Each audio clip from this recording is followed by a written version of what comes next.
Chapter 21, First Performance. His words hung in silence. The sleepers looked at Sonny with a hilarious assortment of emotions, ranging from bewilderment to shock. The young man with humorous eyes just smiled politely. To be honest, getting an ascended aspect during the first nightmare was extremely rare. He was certainly someone special, maybe even outstanding. Actually, despite their apparent differences, the young man somehow reminded Sonny of Hero Oro of the Nine. There was a special type of calculating coldness hidden deep inside their eyes. He had encountered such people before, mostly among the veterans of various street gangs in the outskirts. They simply called this type of coldness murder math. Basically, it was a habit experienced fighters developed, no matter where they were and what mood they were in. There was always a sober part of their minds, constantly calculating the most efficient way of killing the person in front of them, just in case such need arises. Why do I have to antagonize someone like that, of all people? But Sonny really had no grounds to complain. After all, he brought this on himself. After a few seconds, one of the young man's companions finally blinked and said, "Friend, you must not know a lot about the spell. Caster's results are truly remarkable." Then, with a furtive glance at the remarkable caster, he added, "He is a legacy, after all. An actual, living and breathing descendant of an awakened clan." Sonny reevaluated his opinion of the humorous young man. Legacies were known to be trained for their eventual entrance into the spell from the moment they could walk. For them, being infected was a certainty instead of a possibility. They were extremely formidable people. Just great, he thought bitterly and made his frown deepen. Are you trying to pull a prank on me? You call this remarkable? The bewilderment in the eyes of these sleepers was slowly being replaced by hostility. Listen, friend, if you don't think that an ascended aspect is remarkable, then please share with us your own amazing results. What, pray tell, was your appraisal? Caster himself was still keeping quiet and smiling. However, his defenders were growing restless. This was exactly what Sonny wanted to happen. He smiled with utter contempt. I would let you know, my appraisal was, it was glorious. Yes, glorious. And the aspect I acquired was of the divine rank. After that, he received a number of strange looks. No one had ever received a divine aspect before, so of course they were starting to think that he was a lunatic. But there was still a sliver of doubt. Maybe that strange guy was a descendant of a powerful clan, a peerless prodigy. Maybe his appraisal was, indeed, glorious.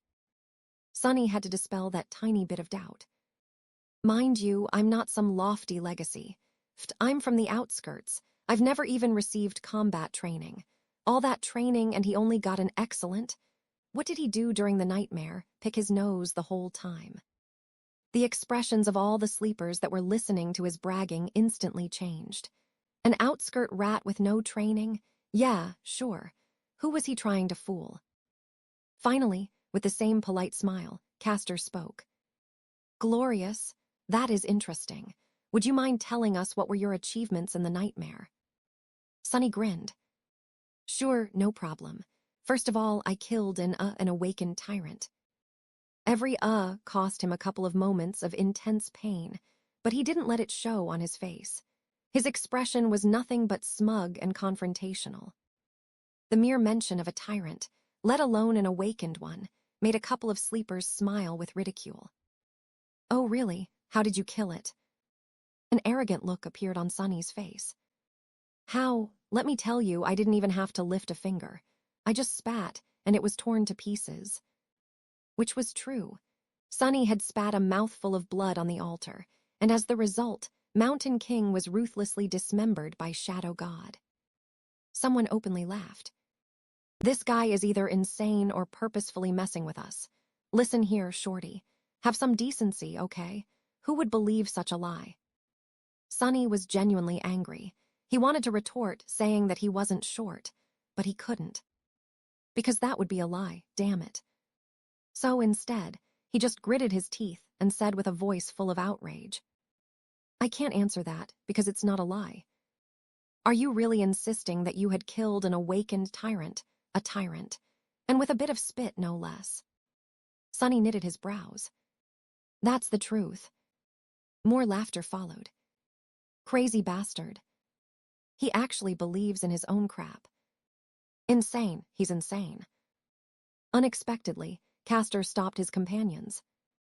Guys. After the laughter quieted down, he asked in a friendly manner. What else did you achieve? What? That wasn't enough. Sonny raised his chin. Let me think. Oh, I also killed an awakened swordsman. Really? How did you do that? Acting as though he was a little bit embarrassed, Sonny looked down. That time I had to lift a finger. I even had to shake it a couple of times. That was enough to kill him, though. He was holding the silver bell between his fingers, which led to Hero being attacked and eventually killed by the tyrant. So, technically, all his statements were true. What a crackpot. Can you believe this idiot? Poor bastard. Not only is he weak, he's also lost it. Castor gave his companions a long look and then turned to Sonny. Anything else? Sonny blinked. Time for the finishing touch. Something else? Oh, well. Oh, right. I communicated with a bunch of gods even though they were all dead. I made one of them wake up. He gave me a blessing. I was blessed by a god, do you all understand? The sleepers were silently shaking their heads or looking at him with pity. Castor sighed. I see. Well, in comparison to your achievements, mine do look rather average. Thank you for sharing with us. I hope you'll be as successful once we enter the dream realm. Sonny smiled with a look of smug superiority on his face. You better believe it. With that, he turned around and walked away. That's a job well done. He was pretty sure that after this performance, no one would ever believe that he actually had some kind of a powerful aspect or did anything worthy of notice during the nightmare. He only told them the truth, and yet managed to make everyone believe in the opposite of the truth. Such an incredible feeling. What did they think of him now? They thought that he was weak, grew up without any education in the outskirts, and had no training. More than that, he was apparently either insane or incredibly stupid. His temper was terrible. Truly pathetic and pitiful fellow. Now, whenever he was asked about his aspect, he could just honestly say that it was of the divine rank and be laughed at. People would rather believe that the spell had ceased to exist than that he was someone noteworthy. He could even scream about his accomplishments from the roof, and no one would believe him. Subsequently, no one would ever suspect that he had a true name. Just you wait, fools. One day I'll be the one laughing. As Sonny was walking away, he heard one of the sleepers talking to Castor. Why didn't you put that lunatic in his place? He has belittled you. After a short pause, Castor answered. His voice sounded low and mellow. Poor kid must have lost his mind in the nightmare. It often happens. He'll most likely die soon, so being kind is the least I can do. The corner of Sonny's mouth twitched. What a nice guy. He knew that Castor's words were based on a false assumption, but for some reason, still felt a cold chill running up his spine. Chapter 22, Corpse Corner. Satisfied with his performance, Sonny walked back to the deserted corner of the hall. He felt people looking at him with mockery, contempt, and pity. No one seemed to be willing to stay close to him. It was just as well. He didn't want to be bothered anyway. Still, weren't their reactions a bit exaggerated? It's not like he was carrying an infectious disease. Well, except for the spell. But it wasn't really a disease, which everyone here should have known already. Finally, he extricated himself from the crowd and reached the corner. For some reason, sleepers were unwilling to approach it. Currently, there was only one girl sitting quietly on the bench. Sonny gave her a look. The quiet girl was delicate, demure, and very pretty. Her clothes were tidy and neat. They weren't very expensive, but still rather tasteful. With her pale blonde hair, big blue eyes, and exquisite face, she looked like a beautiful porcelain doll. She was subtly breathtaking.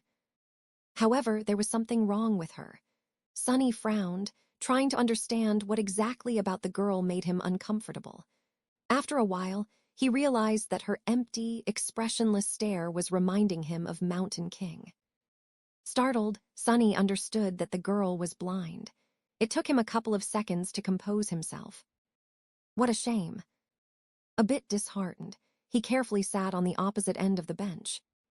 The girl wouldn't have survived the first nightmare if she had been blind prior to entering the spell, which meant that she lost her sight as the result of the appraisal. It was her flaw. Suddenly, Sunny felt very apprehensive. A cold sensation spread through his chest. And I thought my flaw was bad. No matter what aspect ability the blind girl had received in exchange for her sight, it was effectively a death sentence. A blind person had no chances of surviving in the dream realm, at least not with a dormant core. In some sense, the girl was already dead. She was effectively a walking corpse. Feeling extremely disturbed, Sunny turned away and studied the crowd of sleepers. Now he understood why people were trying to avoid this corner. The girl was surrounded by an invisible, but almost palpable aura of death. Sleepers usually weren't very superstitious, but anyone would feel uncomfortable in her company. Armed with this knowledge, Sunny suddenly saw a pattern in how the young people in the hall were grouped. Instinctively, they all tried to stand close to those of their own circumstance. At the far end of the hall, closest to the stage, were one or two small groups. People in these groups were distinct from the rest of sleepers. They were all confident, calm, and had an air of readiness. These were the legacies. They were trained for the spell since birth and had the highest chances of survival. Castor especially stood out from the rest. Next to them was a larger number of expensively dressed young people. They were lively and excited, and only a little nervous. They were the scions of rich and high-ranking citizens. Their training was pretty good since such families had ample funds to hire private tutors, even awakened ones. Their chances of survival weren't bad. Then there was the largest part of the crowd, which consisted of kids from middle-class families. They might not have had the privilege of training under awakened tutors, but their education wasn't bad. The government spent a lot of effort to put all the necessary knowledge and skills into the school curriculum, preparing potential sleepers in advance. Some of them might have received additional training in private. To survive, these sleepers would need to put in a valiant effort and also have a bit of luck, but it wasn't improbable. Consequently, they were tense and nervous. And lastly, there was Sunny and the blind girl, the corpses. From the point of view of other sleepers in the hall, their chances of survival were close to zero. How charming. This was how the young sleepers had subconsciously divided themselves. The only exception from this rule was the silver-haired girl, who stood alone and apart from everyone, seemingly indifferent to tension and nervousness that permeated the air. She was leaning against a wall with her eyes closed, still listening to music. But regardless of their group and level of training, everyone was already tired of waiting. When will the damn induction ceremony start? Sunny thought, irritated. As though answering his thoughts, a tall man in a dark blue uniform appeared on the stage. Not only was he tall, he was actually almost a giant. Sunny even wondered if the man's mother had sinned with a bear. Of course, it was impossible. Bears had gone extinct long before the spell even appeared. But he once saw pictures in a book, and they looked sort of similar. A bear-like nightmare creature, then. The giant man had wide shoulders, an athletic build, and a gorgeous brown beard. His eyes were calm and serious. After reaching the center of the stage, he gave sleepers a long look. When his gaze reached the deserted corner, Sunny suddenly felt nervous. I sure hope he doesn't have a telepathic ability. Otherwise, he might separate me from a limb or two on behalf of his mother. The man didn't pay Sunny a lot of attention and returned his gaze to the front rows of the crowd. Finally, he said in a deep, reverberating voice, "I am Awakened Rock. Sleepers, welcome to the academy." Everyone listened, without making a sound. In less than a month, you will be summoned to the dream realm. Some of you might think that you are well prepared. You're wrong. The spell is merciless and cunning. The moment awakened begin to think too much of themselves, they die. I've seen countless sleepers like you lose their lives. I've also seen experienced masters lose theirs. Even saints are not assured to survive. Thanks for the encouragement, Sunny thought sarcastically. In the following 4 weeks, we will do everything in our power to increase your chances of survival. You will receive training from the best instructors in the world. However, don't be misled by their fame. In the end, whether you return from the dream realm alive depends only on one person, you. The responsibility to survive is yours and yours alone. Except for the legacies, sleepers were looking at each other with growing fear in their eyes. Awakened Rock continued. You are not children anymore. It's a shame because you ought to be, but the spell has decided otherwise. You have been to the first nightmare, so you already know what it's like. Your parents, your teachers, and your friends can't help you anymore. Haven't had any of those in a long time. While listening to Rock's speech, Sonny couldn't help but feel a little excluded. It was all old news to him. However, he understood the instructor's purpose. He had to make young sleepers afraid, because fear was the only thing that would keep them alive. Finally, the speech got to the important part. Awakened Rock paused, giving kids listening to him a few moments to digest his words. Then, with a short nod, he continued. Now we will talk about the difference between nightmares and the dream realm. Chapter 23, Dreams and Nightmares. That was something Sonny was keenly interested in. Of course, he had a general knowledge of how things were set inside the spell. But the first nightmare had already shown him that reality was different from how it was portrayed in popular culture in a number of small, but infinitely important ways. He needed to separate truth from the myths. And, of course, it was very advantageous to hear it from the mouth of someone who had actually been to the dream realm. So Sonny was all ears. Awaken Rock began to speak. Most people are aware of what nightmares are, because they have an impact on the real world and their lives. All of you have been warned before entering the first nightmare that, should you perish there, a nightmare creature would be allowed to cross the threshold and enter reality.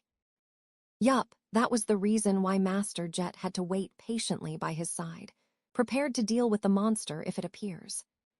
First nightmares are unique because each of them is individual.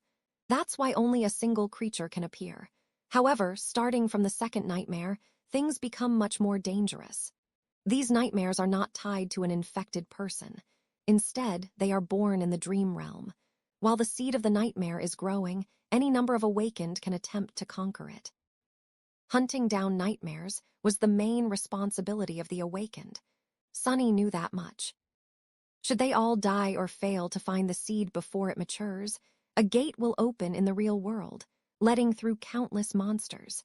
You all know the consequences. Other awakened will be forced to withstand the onslaught on this side, but then there can be massive destruction or losses among the civilian population. Opening gates were something that every person on the planet feared. It was also the second disaster brought upon by the spell after the initial appearance of the nightmare creatures. The main difference was that, in that initial wave, there were only dormant beasts. However, gates had ranks of their own, and any type of creature could potentially step through. Not long before Sonny was born, a rank 5 gate opening left a whole continent uninhabitable. Luckily, high-rank gates were very rare.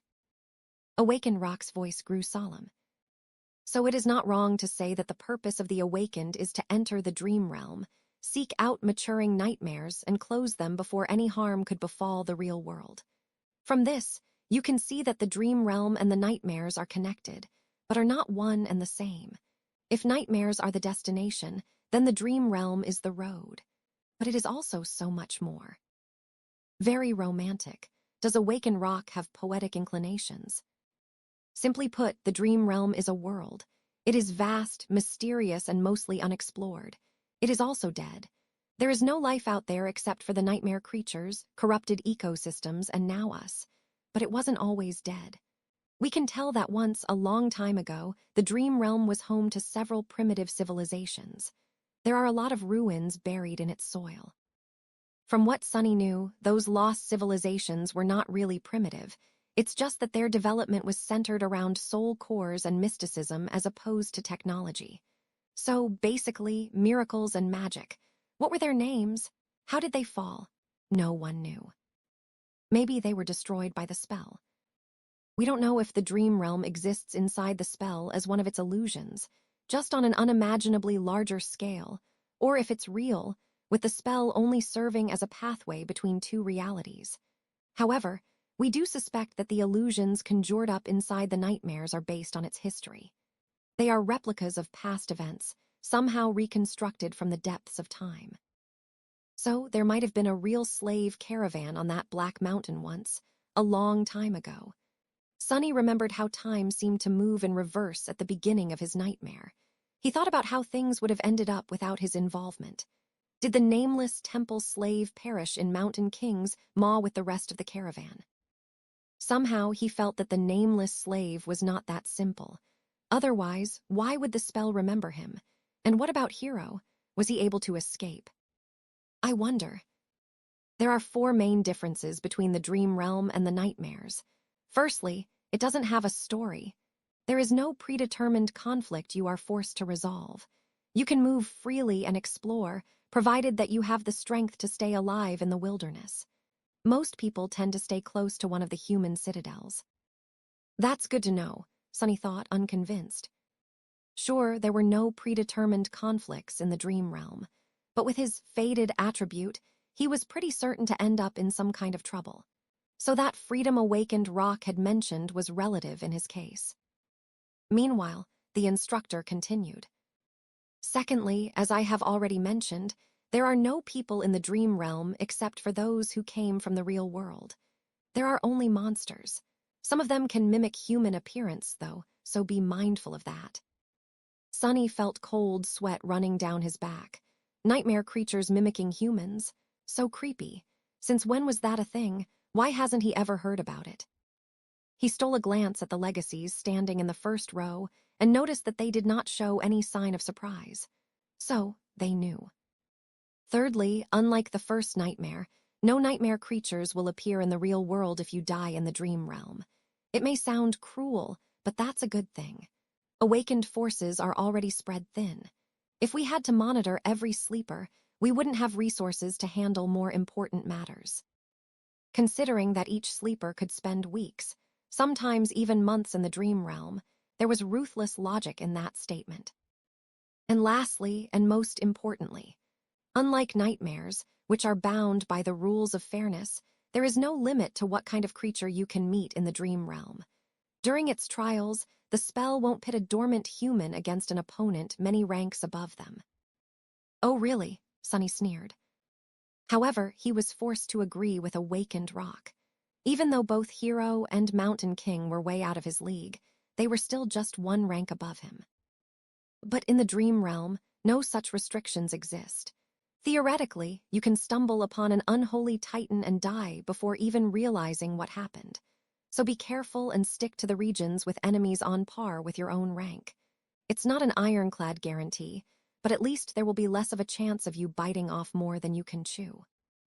Sticking to a region populated by nightmare creatures below his rank was even better. That was exactly what Sonny was planning to do. Awakened Rock paused for a few moments, studying the faces of sleepers in front of him. Then he added, "When the solstice comes, you will be drawn into the dream realm. The exact location of where you will appear can't be predicted in advance, but there is a high chance that many of you will find yourselves in close proximity to each other. Band together and proceed to the nearest human citadel.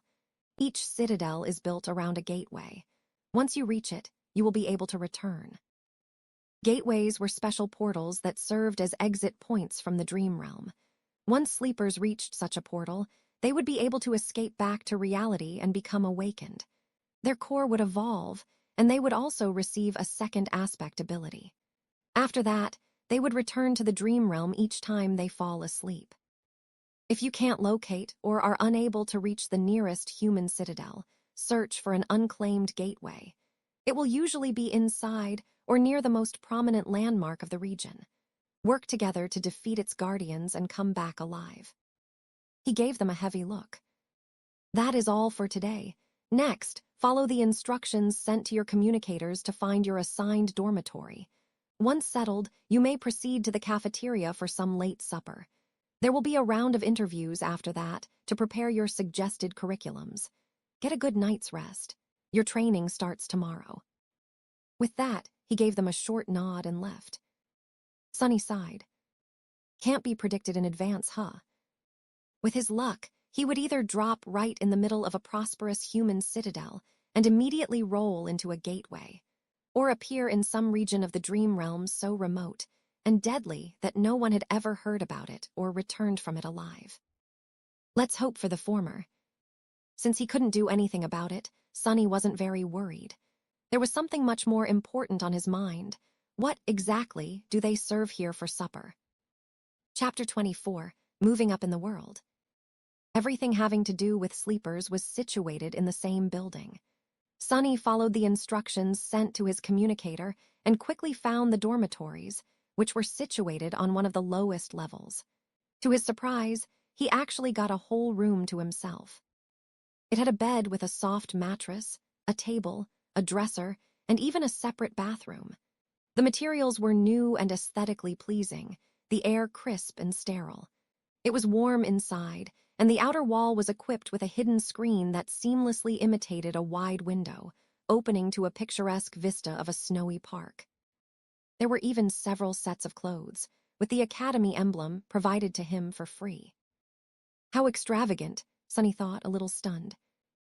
Rationally, he understood that such an arrangement was not really luxurious. However, to him, who grew up wandering the outskirts, this room was like a palace. He scratched his head. Looks like I've made it. Sonny glanced around, then winked at his shadow and smiled. I guess we're moving up in the world, huh? The shadow didn't respond, apparently not very impressed. Perhaps it didn't care about such things. Right, what would a stupid shadow know? Sonny changed into new clothes and studied himself in the mirror. Then, remembering something, he summoned the runes. He finally had time to study the puppeteer's shroud. Memory, puppeteer's shroud. Memory rank, awakened. Memory type, armor. Memory description. A worm of doubt once found its way into a righteous king's heart. With time, the king was devoured from inside and became its puppet. A lifetime later, the puppeteer worm escaped from the king's dead body, leaving behind a cocoon of black silk. No one knows where it went. However, once people dared to approach the silent castle, they found the silk among the mountains of gnawed bones and fashioned it into an armor. Sonny made a sour face. That is not that terrifying. Yeah, I'm not creeped out at all. Come to think of it, the first creature he killed was called a larva. If he were to assume that Mountain King was a mature puppeteer worm, and already a tyrant, then what the hell would it transform into after becoming a moth? No, it's better not to think about it. With a sigh, he summoned the puppeteer's shroud.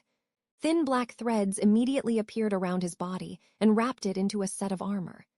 It was made of dark gray, soft fabric with several elements, such as bracers and shoulder guards, fashioned out of black, lusterless leather. The armor was light, understated, and did not restrain his movements at all. It also made no sound when he moved. Perfect equipment for someone who likes to lurk in the shadows. Sonny smiled. He knew that this armor would be tough to pierce for any creature below the awakened rank, which gave him a great advantage in dealing with all dormant monsters. He also felt a sort of strange, faint calmness while wearing it. A worm of doubt. Does it have enhanced protection against mental attacks? Somehow, he was sure of it. A great trophy. He wouldn't expect anything less from the memory of a powerful tyrant. The only problem was that the puppeteer's shroud was obviously not meant to be worn on top of a full set of clothes. Quite satisfied, Sonny dismissed it and left his room, heading for the cafeteria. Not bad, he thought, recalling all the rewards he had received during and after the first nightmare. The supper turned out to be as lavish as the dormitory. Sonny's wish to taste real meat finally came true. Not only was it freely available to sleepers, there wasn't even a limit to the amount each of them could eat. More than that, there were rice, bread, various side dishes, sauces, fresh vegetables, fruits, and all kinds of delicious beverages. Extravagant, Sonny thought, steering clear of the coffee. After building a small mountain of food on his plate, he found an empty seat and for a while forgot about the world's existence. As juicy, textured, perfectly seasoned meat filled his mouth, Sonny's vision suddenly was full of stars. He had to hold back an exhilarated moan. And to think, he could have lived like that for a whole year. Damn spell, why didn't you infect me a few months ago? He concentrated on the food, decimating the whole plate in no time.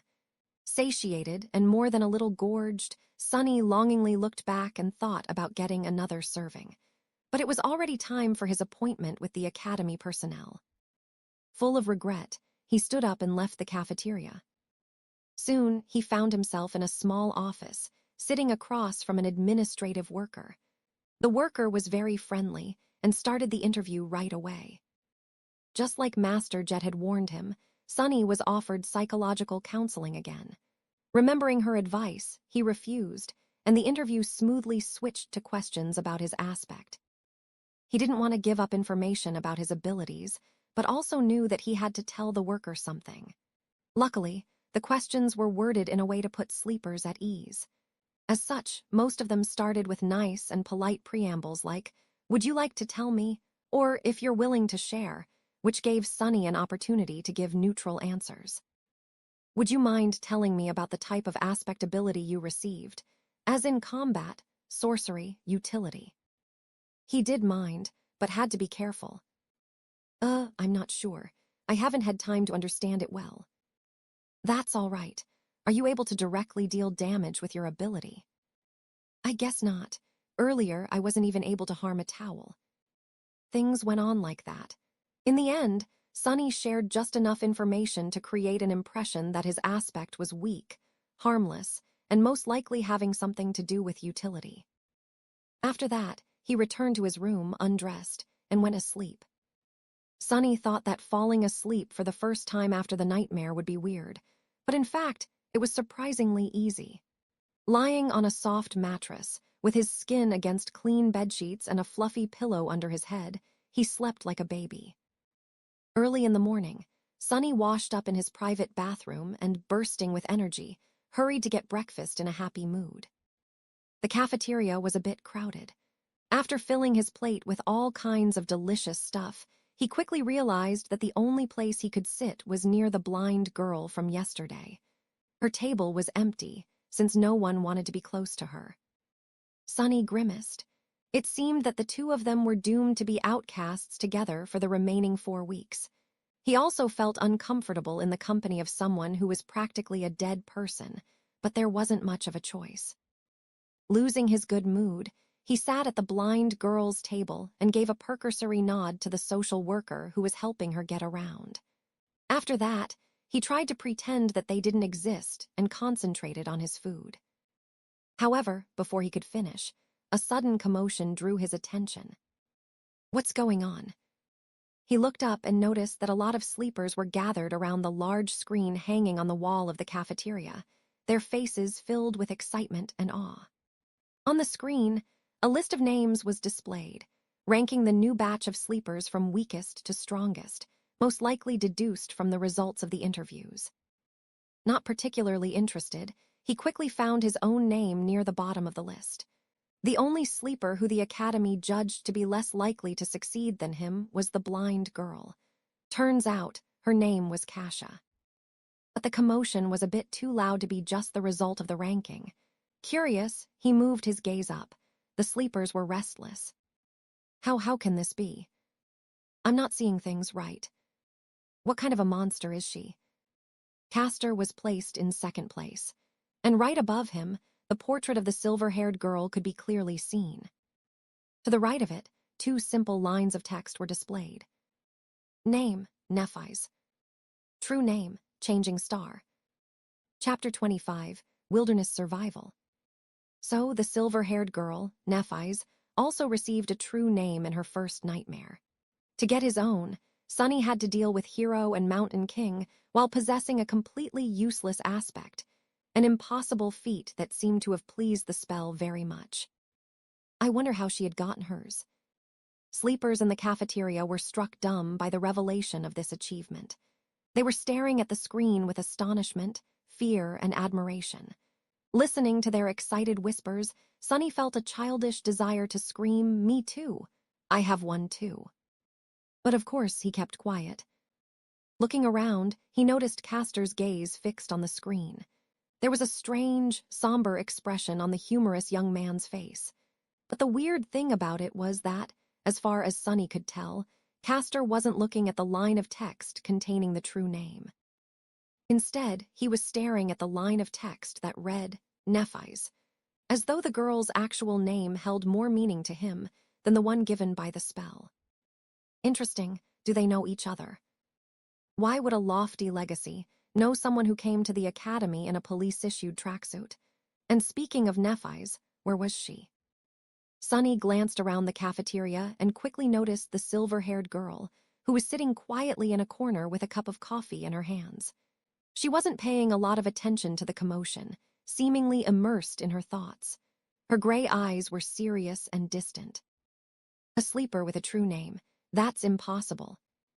It's technically possible. Smile of Heaven received her true name in the first nightmare, I think. But yeah, I'm doubtful. Maybe she lied in the interview. Are you stupid? If it was that easy to deceive the administrators, the crazy pervert from yesterday would have been in the first place instead. Sunny's face twitched. Crazy pervert, huh? Well, why don't we just ask her? Suddenly, there was a deafening silence in the cafeteria. Following the suggestion, sleepers stopped talking and turned around, staring at Nephi's. However, no one seemed to have the courage to approach her first. Finally sensing something, she raised her eyes and looked at them with surprise. What? Even the blind girl, Kasha, turned in the direction of her voice. After a couple of moments, Castor suddenly walked over and made a small bow. Lady Nephi's, I am Castor from the Han Li clan. I see that your trial went well. Lady, why is he addressing her that way? And he had to introduce himself, so they don't know each other. Interesting. Nephi's seemed to be a little bit perplexed by the question. After thinking for a while, she smiled brightly and shrugged. It is what it is. Castor awkwardly returned the smile. I see. I am very glad that you returned unharmed. Not that I doubted your abilities. Nephi's nodded. Thank you. After that, she returned to her coffee, indicating that the conversation was over or simply oblivious to everyone's attention. Sunny sighed. How mysterious. There were a lot of thoughts on his mind. However, none of them could distract him from the most important thing, breakfast. A few seconds later, he had forgotten all about the awkward dynamic between Castor and Nephi's and was happily shoveling down his food. The wilderness survival classroom was spacious, tastefully decorated, and completely empty. Sunny even thought that he was mistaken, but then spotted a gloomy instructor sitting behind a wide wooden desk. Noticing him, the instructor perked up. Come in, young man. He was a lively old man with messy gray hair, absent-minded eyes, and a pair of bushy eyebrows that seemed to jump around on their own. I'm awakened, Julius. You can call me Teacher Julius. Sit down, what's your name? Sunny obediently sat down. It's Sunless. Julius raised his eyebrows. Ah, what an ominous name. But that is good, very good. After all, we have to deal with a lot of ominous things. Sunny carefully looked around. Oh, I'm sorry, teacher. Did I come too early? No, you're right on time. Are other students late? The instructor grunted, with incredible contempt. No one else is coming. Those brutes are only interested in swinging their fists and swords around. Very few are smart like you and know the true value of knowledge. Oh, so it was that unpopular. Sunny inwardly sighed, hoping that he won't regret the decision to abandon combat training in favor of this course. Say, young man, why did you choose wilderness survival of all things? There was no point in hiding the true reason, not that Sunny would have been able to anyway. The awakened that monitored me during the first nightmare, Master Jet, had advised me to study it above all things. A very wise advice. That master truly knows what's important. Wait, did you say Jet? His eyes widened. Soul Reaper Jet, that murderous savage. Who would have thought that a barbarian like her would know the value of intricate knowledge? Soul Reaper, Sunny's curiosity was piqued. "Teacher, do you know Master Jet?" Julius carefully looked behind his back before answering. Who doesn't know the Soul Reaper? She might not be the most powerful awakened out there, but she is certainly one of the most feared. That's because her aspect abilities disregard flesh and target soul cores directly, which means that no amount of armor, damage resistance, and physical protection can stop them.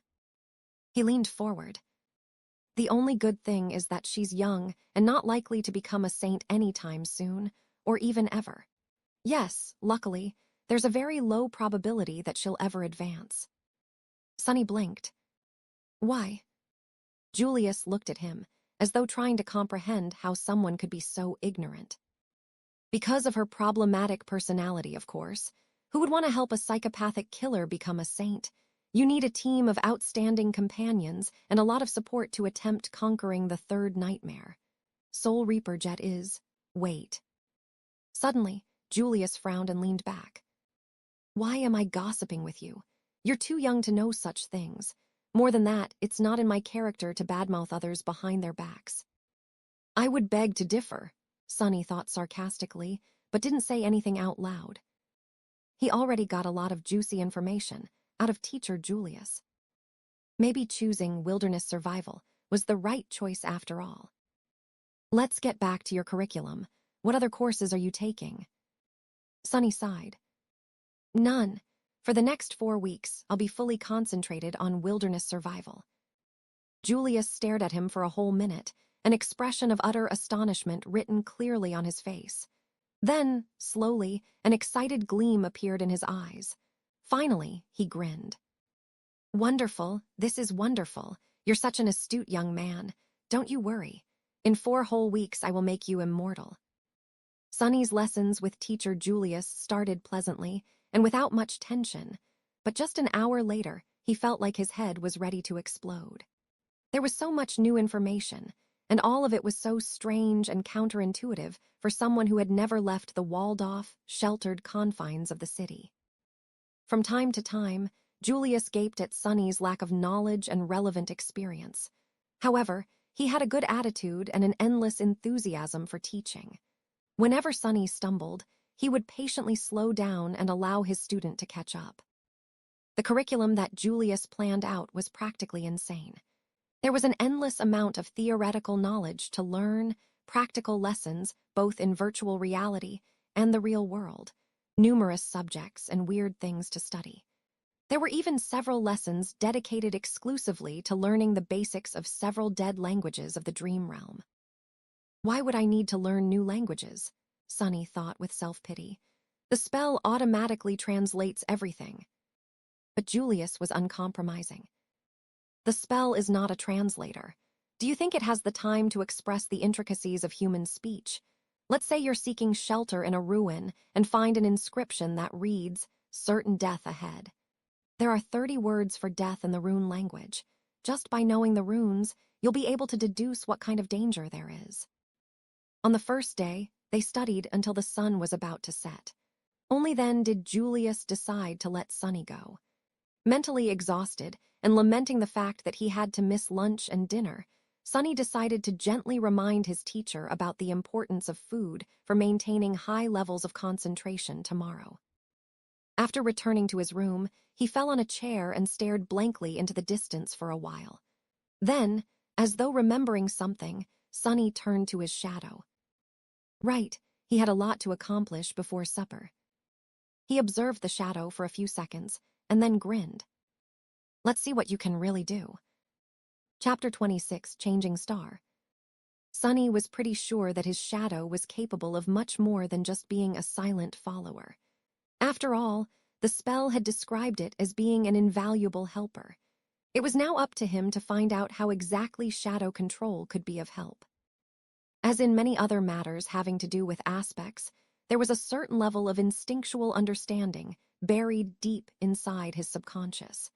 This understanding was either given to him by the spell or was something innate to every awakened. Sunny just had to sense the subconscious knowledge and learn how to put it into practice. Once again, he concentrated on sensing his body and spirit, then commanded the shadow to perform a series of simple motions. With each of them, he was growing more and more familiar with the feeling of controlling the shadow. Pretty soon, it was as natural to him as breathing and walking. The shadow felt like a part of his body. Satisfied with this initial result, Sunny carefully gave it a new command. Without pause, the shadow separated itself from the soles of his shoes, walked to the other end of the room and turned around, staring at him in slightly mocking silence. Sunny was left without a shadow. This is not scientific at all, he thought with an amused smile. Science never really applied to anything having to do with the spell, after all. As the shadow walked away, he felt a very weird split happening in his mind. It was like his perception had separated into two distinct sources. One was his body, the other, his shadow. With a bit of trying, he managed to focus on the second source. Instantly, his vision blurred. "Whoa," Sunny blurted, surprised. "Whoa," the shadow heard from the other end of the room. Sunny blinked. In his mind, there now existed two pictures. One was of his room's door, with an indifferent shadow standing in front of it. The other was of a pale young man sitting on a chair, wide-eyed and bewildered. "That's me." He raised an arm and waved it in the air. Simultaneously, the pale young man raised and waved his. "I can perceive the world through my shadow." He sat for a while, thinking. An ability like that opened up a lot of possibilities. With his child of shadows, attribute allowing him to see and move stealthily in the darkness and shadow control, allowing him to send out a sneaky shadow as a scout, he was pretty much a perfect spy. A spy was someone who gathered information without exposing themselves to a lot of risk. A role like that suited Sunny's taste very much. Of course, spies were also able to strike from the shadows with deadly precision. Armed with information, they were masterful ambushers. With the prior knowledge of the opponent's weaknesses, their attacks were surgical and lethal. But any direct confrontation would mean putting himself in danger, so Sunny wasn't very keen on becoming an assassin. After all, his aspect still lacked the means of directly enhancing his combat performance. "Shall we test it?" He looked at the shadow and gave it a command. With an exaggerated sigh, the shadow bent down and nimbly slid under the door.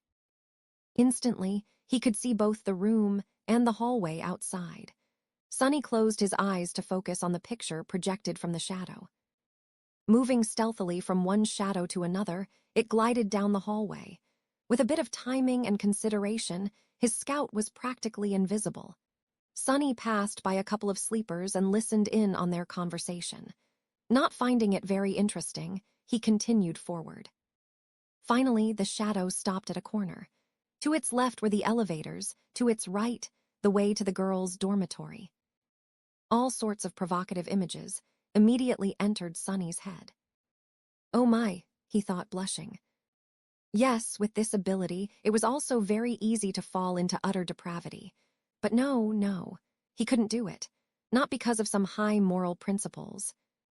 It's just that, with his reputation of a pervert, the chances of being asked if he had done something unbecoming were pretty high. So he needed the ability to honestly answer no. "So I probably shouldn't, right?" "Right.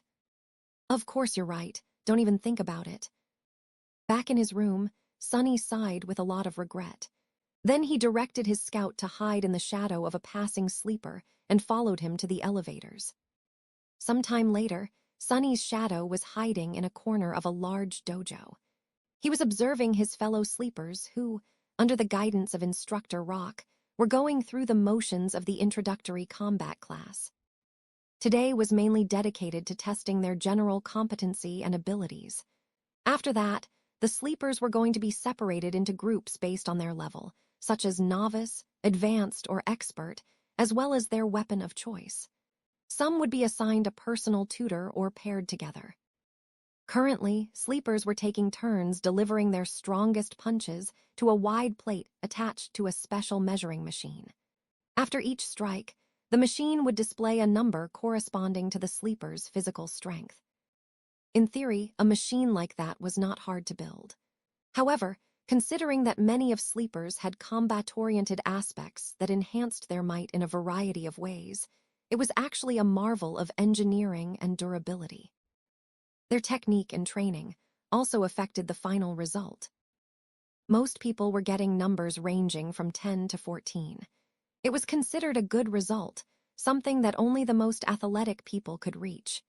However, a lot of sleepers, obviously those with enhancing aspects, were able to achieve a score of 15 or even 16. I would probably get 10 or 11, Sunny thought, feeling a little bored. Then he suddenly perked up, noticing that it was turn for Nephi's, the highest-rated sleeper of their batch, to strike the plate. The slender girl approached the machine and, without much preparation, delivered a sudden, crushing blow.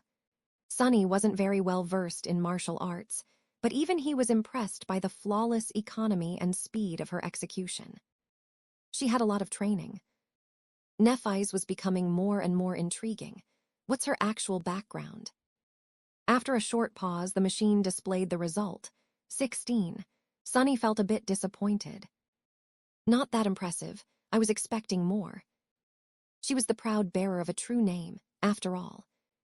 After that, only Castor remained. This time, Sunny couldn't even see the flying fist. It was just too fast. The machine trembled and took more time calculating.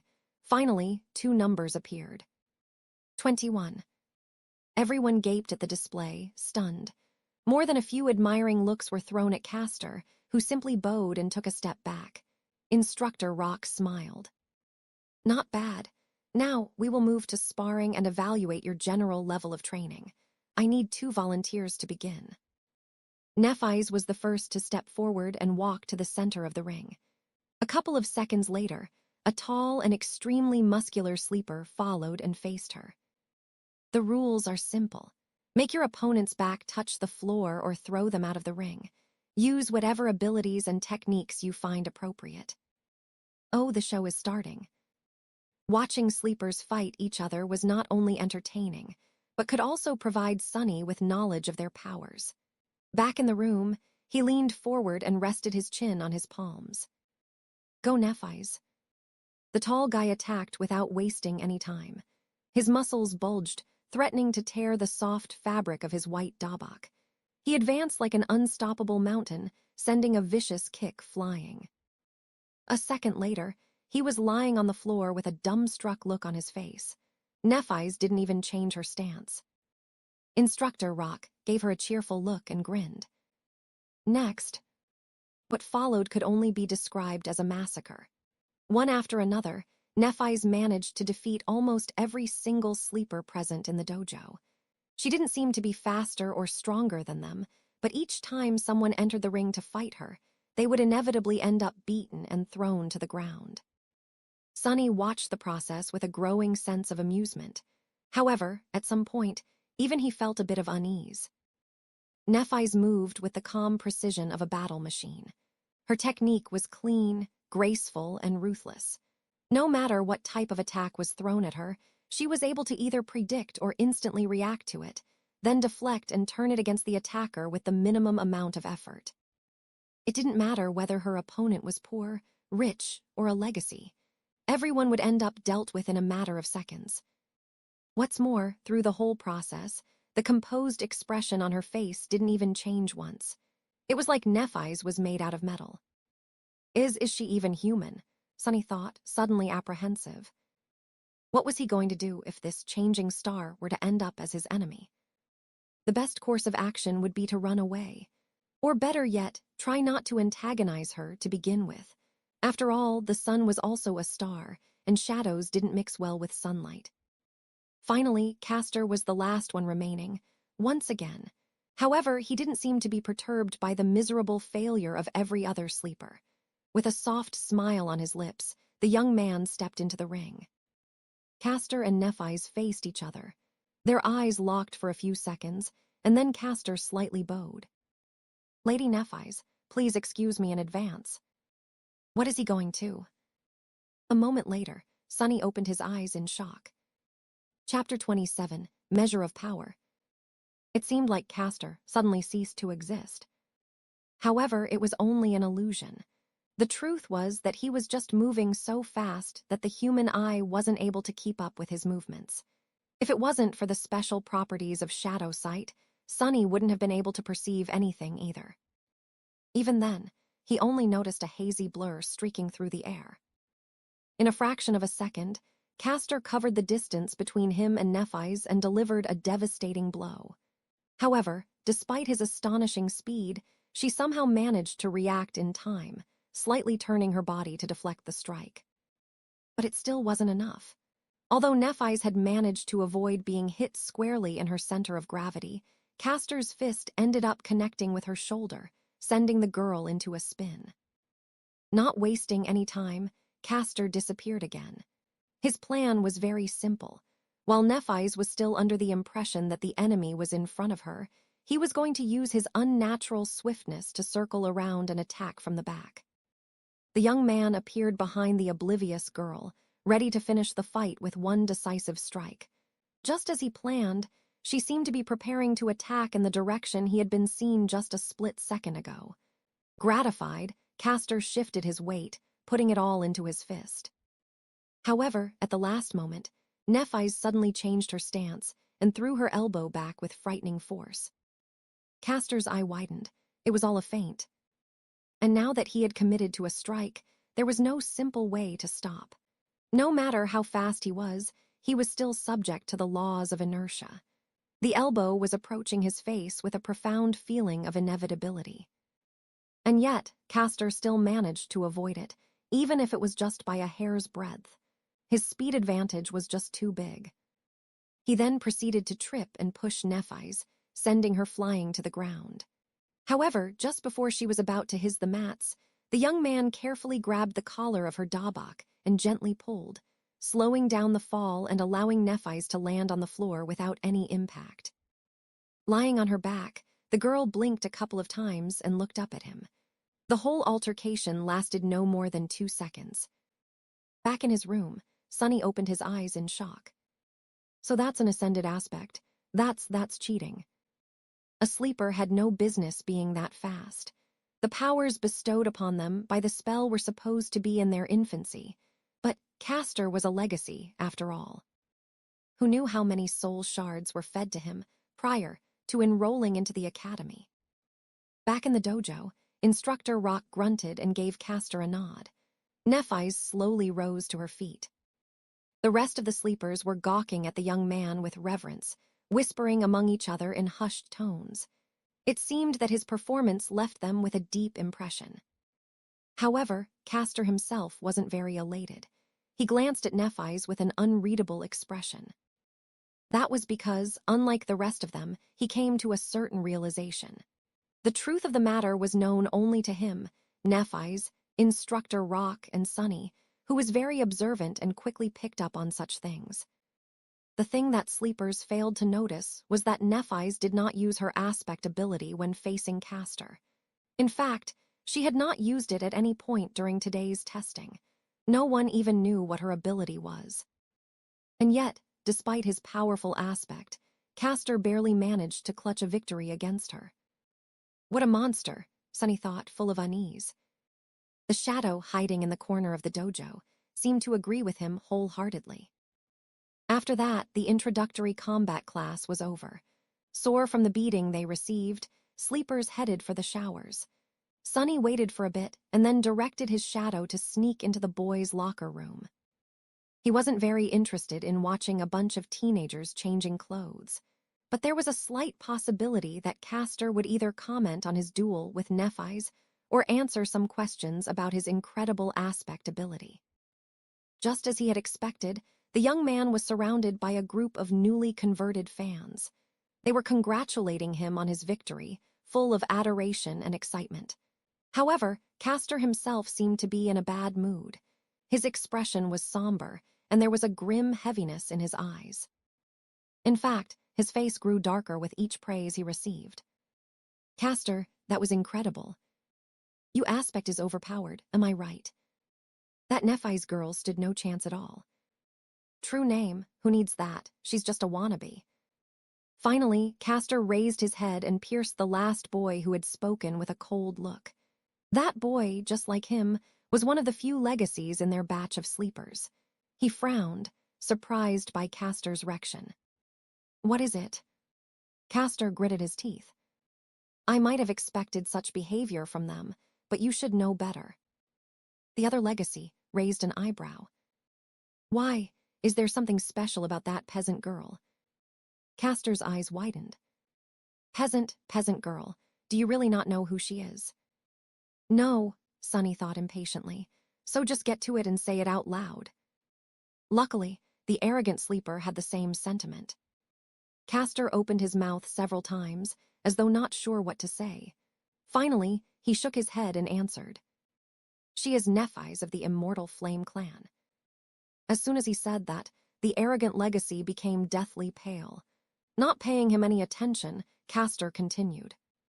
"I trust that I don't need to tell you about her grandfather. Her parents were Smile of Heaven and Broken Sword." In his room, Sonny almost fell from the chair. Even he knew who Immortal Flame and Broken Sword were.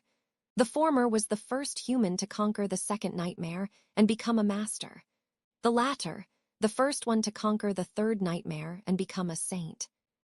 They, as well as their companions, were among the most famous heroes of the human race, someone who had managed to change history with their own two hands.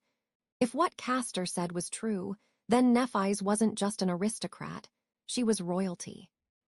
No wonder he addressed her as lady. Why didn't he just call her princess instead? But that didn't make any sense. Echoing his thoughts, the pale-faced sleeper asked in trembling voice. "Then why is she so?" Castor sighed. "Because they're all dead. The Immortal Flame clan is long gone." For a few moments, the locker room was completely silent. Castor looked down. She's the only one left. Late at night, when everyone was already asleep, Sonny furtively entered the dojo. Looking around, he made sure that no one was there, and then curiously approached the ring where Nephi's and others had been tested earlier. He stopped at the center of the ring and stood there for a while, remembering how she had dealt with dozens of sleepers of their batch before being defeated by Castor. "Monsters, both of them are monsters," he mumbled, bitter and disheartened. Shaking his head, Sonny left the ring and then he looked at his shadow. "Do you agree?" The shadow hesitated for a few seconds, then stuck out its chest and crossed its arms, trying to appear cocky, disdainful, and unperturbed. However, its act wasn't very convincing. "Yeah, you're right, exactly. What's the big deal anyway?" Both Immortal Flame and Broken Sword, Nephi's father and grandfather, were as monstrous in terms of power as one can get. But they still failed to protect their family from being eviscerated. So, power wasn't that important in the end. Even royalty was not safe from the cruelty of the world. Sonny sighed and proceeded to the measuring machine. Making a fist, he swung it and delivered his best punch. The machine hummed for a few seconds and then displayed a single number. 9. "Oh, come on. I deserve a 10 at least." Feeling very indignant, he struck the plate again, almost hurting his fingers. However, the result was the same. Damn it. Sonny paced for a bit, trying to control his anger. It seems he was destined to be a weakling. After all, the force of the strike depended on mass and acceleration. Acceleration could be improved with technique and exercise, but mass was something he had little control of. He was already done growing, and his height was not going to drastically increase in the future. No matter how hard Sonny trained, he was always going to be a lightweight. How is this fair? Suddenly filled with resentment, he punched the plate again, putting all of his frustration into this one strike. At that moment, a strange instinct suddenly awakened in Sonny's mind. Following the command of this instinct, his shadow flowed up and wrapped itself around his hand, sticking to it like a black glove. In the next moment, the punch connected. The machine trembled from the force of the strike. Sonny's yelped in pain and took a step back, cradling his bruised fist. After a while, the result was displayed. However, it wasn't a 9 anymore. It wasn't even a 10. It was 18. He looked at the displayed number for a long time, expressionless. Then, A wide grin slowly appeared on Sunny's face. I see, so that why, of course. He clenched his fist again, looking down at the black, shadowy glove. Ah, what an invaluable helper indeed. Now we're talking. Chapter 28, Training Montage. Days flew by. Sunny only had 4 weeks to prepare himself for the journey into the dream realm, so there wasn't even a minute to spare. He was relentless, pushing his body and mind to the limits in an attempt to absorb as much knowledge and skills as possible in that short amount of time. In the day, he studied with teacher Julius, slowly learning how to survive and take care of himself in the absence of civilization. Their lessons ranged from comparatively simple, like various ways to produce fire, to much more obscure and esoteric, like celestial navigation. What was so hard about celestial navigation? Well, as it turned out, the dream realm was not consistent in terms of star geography. Different regions had different stars and constellations, as well as a different number of moons. While the sun seemed to be the same, its behavior was highly unpredictable. Still, with sufficient knowledge, one could find ways to study the skies and subsequently navigate themselves. Most of these lessons were, supposedly, already included in the various school curriculums and known to the majority of sleepers. However, learning something from a textbook and learning the same thing from an actual awakened were two completely different matters. Teacher Julius had a habit of going much more in depth when explaining his subject. Thanks to this time-consuming habit of his, Sunny not only learned about the what, but also often gained glimpses into the why. This nascent understanding of the underlying principles of the dream realm environments gave him the ability to face any situation with at least some measure of readiness. Even the lessons in dead languages, which Sunny had initially judged to be useless, turned out to be much more interesting than he could ever imagine. This was, in large part, because it concerned the spell itself. After all, the spell communicated with humans in one of those dead languages. By knowing the language, he was able to understand its various remarks and descriptions better. The simplest example of this was Nephis and her true name, Changing Star. While technically correct, this translation failed to properly convey the exact meaning. By understanding the grammatical structure of the rune language, it was easy to extrapolate and see that the more correct translation would have been Star of Change. More than that, there were different runes for change, each with its own connotation. Depending on what exact rune was used to relay the meaning of the name, it could also mean ruinous star or star of misfortune. A small change in wording and connotation could mean a world of difference in real life. Sunny, who had never seriously studied before, found the process of acquiring vast amounts of theoretical knowledge strange, numbing, and exhausting. However, in a sense, it was also exhilarating. After all, knowledge was something that only the privileged had access to. It was also this authority over knowledge that kept them in the position of power, creating a vicious circle of inequality. The poor had no opportunity to study, and without the advantage of good education, they had no way to stop being poor. The weirdest part about all of this was that Sunny was now one of those privileged people. More than that, he was at the pinnacle of social hierarchy. Not only had he gained access to an unlimited amount of knowledge, but even his basic needs like food and shelter were also taken care of by the government, allowing him to fully focus on the single goal of developing himself as an awakened. This sudden transformation would have sent him into a whirlpool of philosophical reflection if he had any time to spare. But he didn't, because teacher Julius also insisted on holding practical lessons every other day. Even if some of them had to be done in virtual reality simulations, he insisted on using the full immersion stations with enhanced physical feedback. As a result, Sunny was bone-tired and utterly exhausted. The good thing was that with such amount of exercise, coupled with his newly reforged body, Sunny had never been in better shape. Even without combat training, he could feel his strength, stamina, and agility improving by leaps and bounds. Basically, the peculiar rebirth he had experienced after completing the first nightmare had enhanced the innate potential of his body, bringing it to the peak of the human condition. However, It was up to him to realize that potential with sweat, effort, and a lot of hard work. Practical application of wilderness survival techniques provided him with the opportunity to do so. And as though this wasn't enough, Sonny secretly collected information about other sleepers and practiced shadow control every night. His shadow was independent enough to be sent on scouting missions without his direct control. It would sneak here and there, listening in on the conversations and observing different classes where sleepers had to demonstrate their aspect abilities. Then, after Sonny had finished his supper and returned to his room, it would come back and share everything it had heard and seen during the day. The only problem with this arrangement was that the shadow, despite its outward snarkiness, turned out to be rather naive. It didn't quite understand how the human world worked, and as such, often failed to distinguish between useful information and meaningless chatter.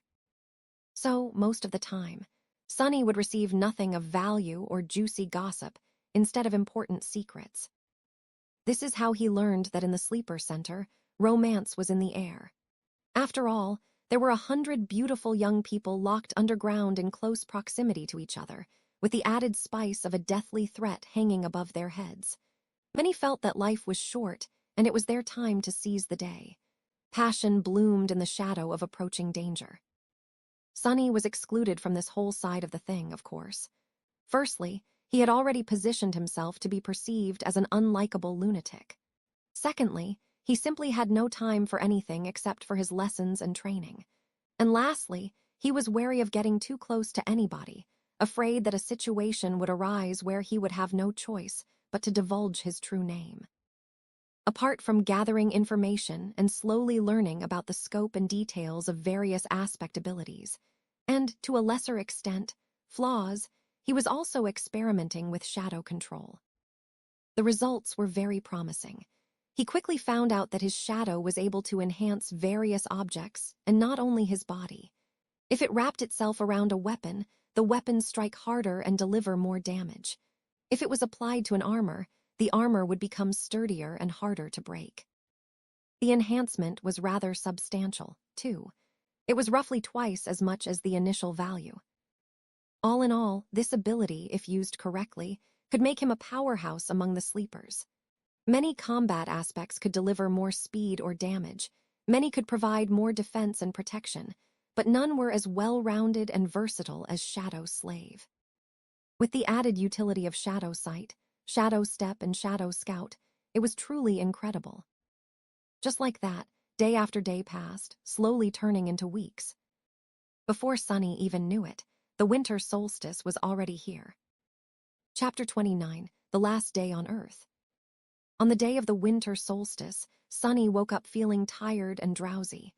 No matter how much he tried to shake off this listlessness, it wouldn't go away. In the end, he just stayed in the bed for a while, wrapping himself in a blanket. He was already familiar with this feeling of never-ending, ensnaring sleepiness. It was the same in the days before his first nightmare. It was also quite similar to what he had experienced while slowly dying of hypothermia on the slopes of the Black Mountain. Remembering the cold embrace of approaching death, Sonny couldn't help but shiver. This was his last day on Earth, at least for a while. By nightfall, the spell was going to take him away once again, this time to challenge the vast expanse of the dream realm. What was he going to face in that ruined magical world? Would luck be on his side this time, or would there be another disaster? Ugh. There was no point in guessing. He had already done everything in his power to prepare for the inevitable. He studied hard, trained hard, and kept his secret safe. His aspect was better than most, and his will to survive was long tempered by the harsh reality of the outskirts and the even harsher ordeal of the first nightmare. All in all, he was ready. With a sigh, Sonny got out of bed and went along with his morning routine. If this was going to be his last hot shower in a long while, he was going to really enjoy it. If it was going to be his last scrumptious breakfast for the time being. Actually, he had no appetite. The cafeteria was full of sleepers, but no one was talking. Everybody was in low spirits and seemed to be uncharacteristically introspective. There was no usual laughter or boisterous conversations, only the legacies remained calm and collected. However, even they kept to themselves. Sunny thought about the last time he was preparing to enter the spell and, with a bit of trepidation, approached the coffee machine. During his stay in the academy, he had long discovered that a lot of people were in a habit of adding sugar and milk to their coffee. So, on this auspicious day, he decided to give it another try. After all, it was nice to have a tradition. A few minutes later, he had taken his usual seat near Kasia, the blind girl. Despite their compulsory closeness, they had not talked to each other even once, just like two strangers forced to share the same space by circumstances beyond their control. Sunny did not see a reason for anything to change today. However, as soon as he took the first sip of coffee, Kasia suddenly turned her head and stared at him with her beautiful, blind blue eyes. Unnerved, Sunny looked around, checking if someone else had attracted her attention, and after making sure that there wasn't anyone standing behind him, asked, What? Kasia was silent, as though hesitating if she should reply, and then suddenly said, Happy birthday. What? Sunny frowned, trying to comprehend the meaning behind her words. Then, a flash of surprise appeared on his face. Oh, right, it's my birthday today. He had completely forgotten about it. He was turning 17 today. Wait, how did she know about this? Sunny gave the blind girl a strange look, opened his mouth, and then decided to let the issue go. She was just too creepy. Oh, thanks. With a nod, Kasia turned away and seemingly lost interest in having a conversation once again. Which was for the better. Sunny returned to his coffee, finding it not too bad this time. Of course, sugar and cream were making most of the work. However, he did feel a little bit more awake after drinking it. 17, huh? Sunny was never sure that he would make it to this age alive. And yet, despite everything, he did. Life was sure unpredictable sometimes. If anyone would have told him a year ago that he was going to celebrate his 17th birthday by drinking real coffee with real milk and sugar, he would have laughed in their face. But now it was a reality. Unwillingly, Sunny remembered all the people who used to celebrate his birthdays with him, a long time ago. Before his mood turned sour, he decisively dispelled these thoughts and forced himself to smile. This is not bad. Let's do it again next year when I'm already an awakened. Cheering himself up like that, he finished his coffee and left the cafeteria. There were no classes today, but he still visited the wilderness survival classroom and said his goodbyes to teacher Julius. The old man got pretty emotional when sending him off. He gave Sunny one last tip, a dozen or so times in a row, and even promised to apply for a research assistant position to be opened after the young man had become a full awakened. Sunny left, thanking him for his time and patience. After that, there wasn't much to do. When the sun was close to setting, Instructor Rock gathered them in the foyer of the sleeper center and led them outside. In the snowy parks that surrounded the white building, other awakened were leading their own batches of sleepers to the same destination. It was the Academy's medical center. The center looked more like a shrine than a hospital. Its interior contained both highly advanced technology as well as some of the best healers among the awakened. For the duration of their first journey into the dream realm, the bodies of sleepers would be kept safe in specially designed pods and sustained by the magical powers of those healers if anything unfortunate were to happen on the other side of the spell. Of course, whether or not they would wake up in the end wholly depended on the sleepers themselves. To Sunny's surprise, after entering the medical center, Instructor Rock did not take them directly to the wing containing sleeper pods. Instead, he led them to a comparatively deserted floor and then opened the doors to a spacious gallery that was brightly illuminated by the beautiful crimson rays of the setting sun. There they saw rows and rows of wheelchairs. In each wheelchair, there was a person with a blank, strangely peaceful expression on their face. All these people were completely silent, motionless, and still. They did not show any reaction to the appearance of guests. They all seemed to be empty. In the eerie silence, Sunny felt his hair standing up and a creeping terror sipping deep into his heart. Instructor Rock looked at the empty people with solemn eyes. There is a reason I brought you all here. Look well and remember. Some of you may know who these people are. For those of you who don't, they are called Hollow. He gritted his teeth. Each one of them was once either a sleeper or an awakened. Some of them were weak, some of them were strong, some were even incredibly powerful. All of them have perished in the dream realm. Their souls are gone, Sunny realized, horrified. If you're lucky, once your spirit is destroyed, your body dies with it. But if not, you'll become just like them. Hollow. Instructor Rock glanced in the direction where Castor and Nephi stood, and then added, So don't die out there. Half an hour later, sleepers had been led to their personal rooms and were preparing to enter the pods. In one of the rooms, the blind girl, Kasha, was helplessly trying to orient herself in the unfamiliar space, touching the walls and strange pieces of machinery with her hands. Tears were streaming down her beautiful, doll-like face. In the other room, proud Legacy Castor was staring listlessly at the floor. His lips were moving, repeating one strange phrase over and over again. He was trembling. Somewhere else, Changing Star Nephi's, the last daughter of the immortal Flame Clan, was looking down at her hands. Underneath her skin, soft white radiance was slowly growing brighter and brighter. Her face was contorted in a grimace of harrowing agony. And finally, there was a room where Shadow slaved sunless, lost from light, turned away from the sleeping pod and glanced down at his shadow. Well, are you ready? The shadow shrugged and didn't answer. Sunny sighed. Yeah, me too. With that, he stepped forward and climbed into the pod. In the vast echoing darkness, he heard, Welcome to the Dream Realm, Sunless. Chapter 30, Starless Void. Sunny was expecting to first look at the place where his arrival to the Dream Realm was going to take place from above, just like it had happened at the beginning of the first nightmare. Back then, time had magically moved in reverse, giving him an opportunity to see hints of what he was going to face. Instead, immediately after hearing the greetings of the spell, Sunny found himself blind and drowning. As he instinctively tried to open his mouth to scream, salty water rushed inside, making him choke and twitch. More than that, he couldn't see anything. No, it's not that he couldn't see, it's just there was no source of light around.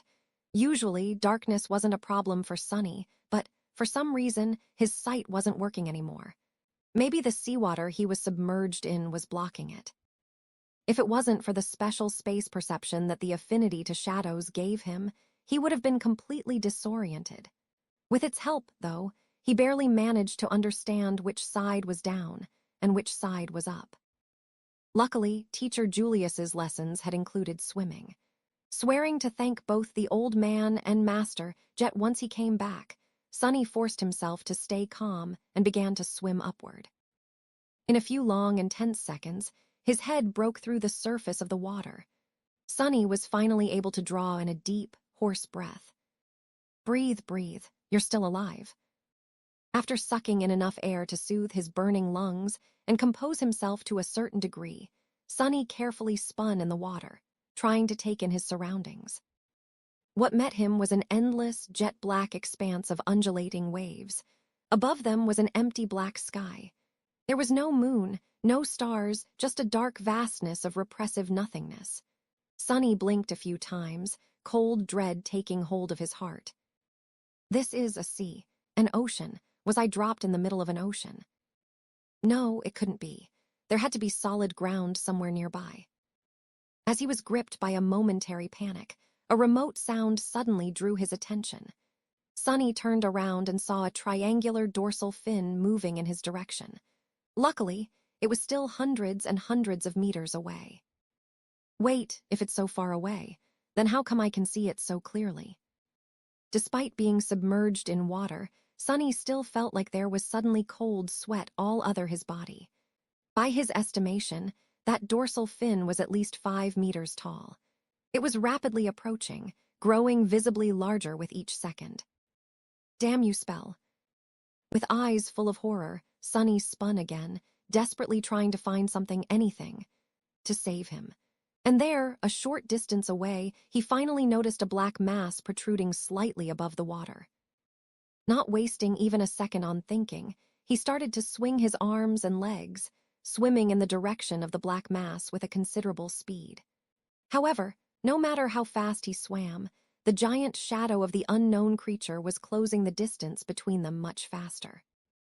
A small part of Sunny's mind managed to preserve its rationality even when faced with this boundless, primal fear. Not allowing himself to slip entirely into panic, Sunny tried to think, and then silently commanded his own shadow to wrap itself around his body. Instantly, his speed increased twofold. Just seconds before the unknown colossus got to him, Sunny reached the black mass, stretched out his hands, and pulled himself out of the water. He rolled away from the edge, scratching his skin on the uneven rocks, and jumped in fright when the whole surface underneath him shuddered, as though something massive had collided with it. As Sunny backed out, terrifying jaws appeared from the water, with rows and rows of giant teeth, each one as long as he was tall. He opened his eyes wide, understanding that the rock he had climbed on was not tall enough to save him from the monster. Why is it even trying to eat me? I'm too small to be considered a filling snack for something this enormous. However, before the monster had a chance to attack, a colossal tentacle suddenly broke through the water and rose into the air like some strange, black tower. Before too long, it fell down, entangling the owner of the giant maw and pulling it back under the water.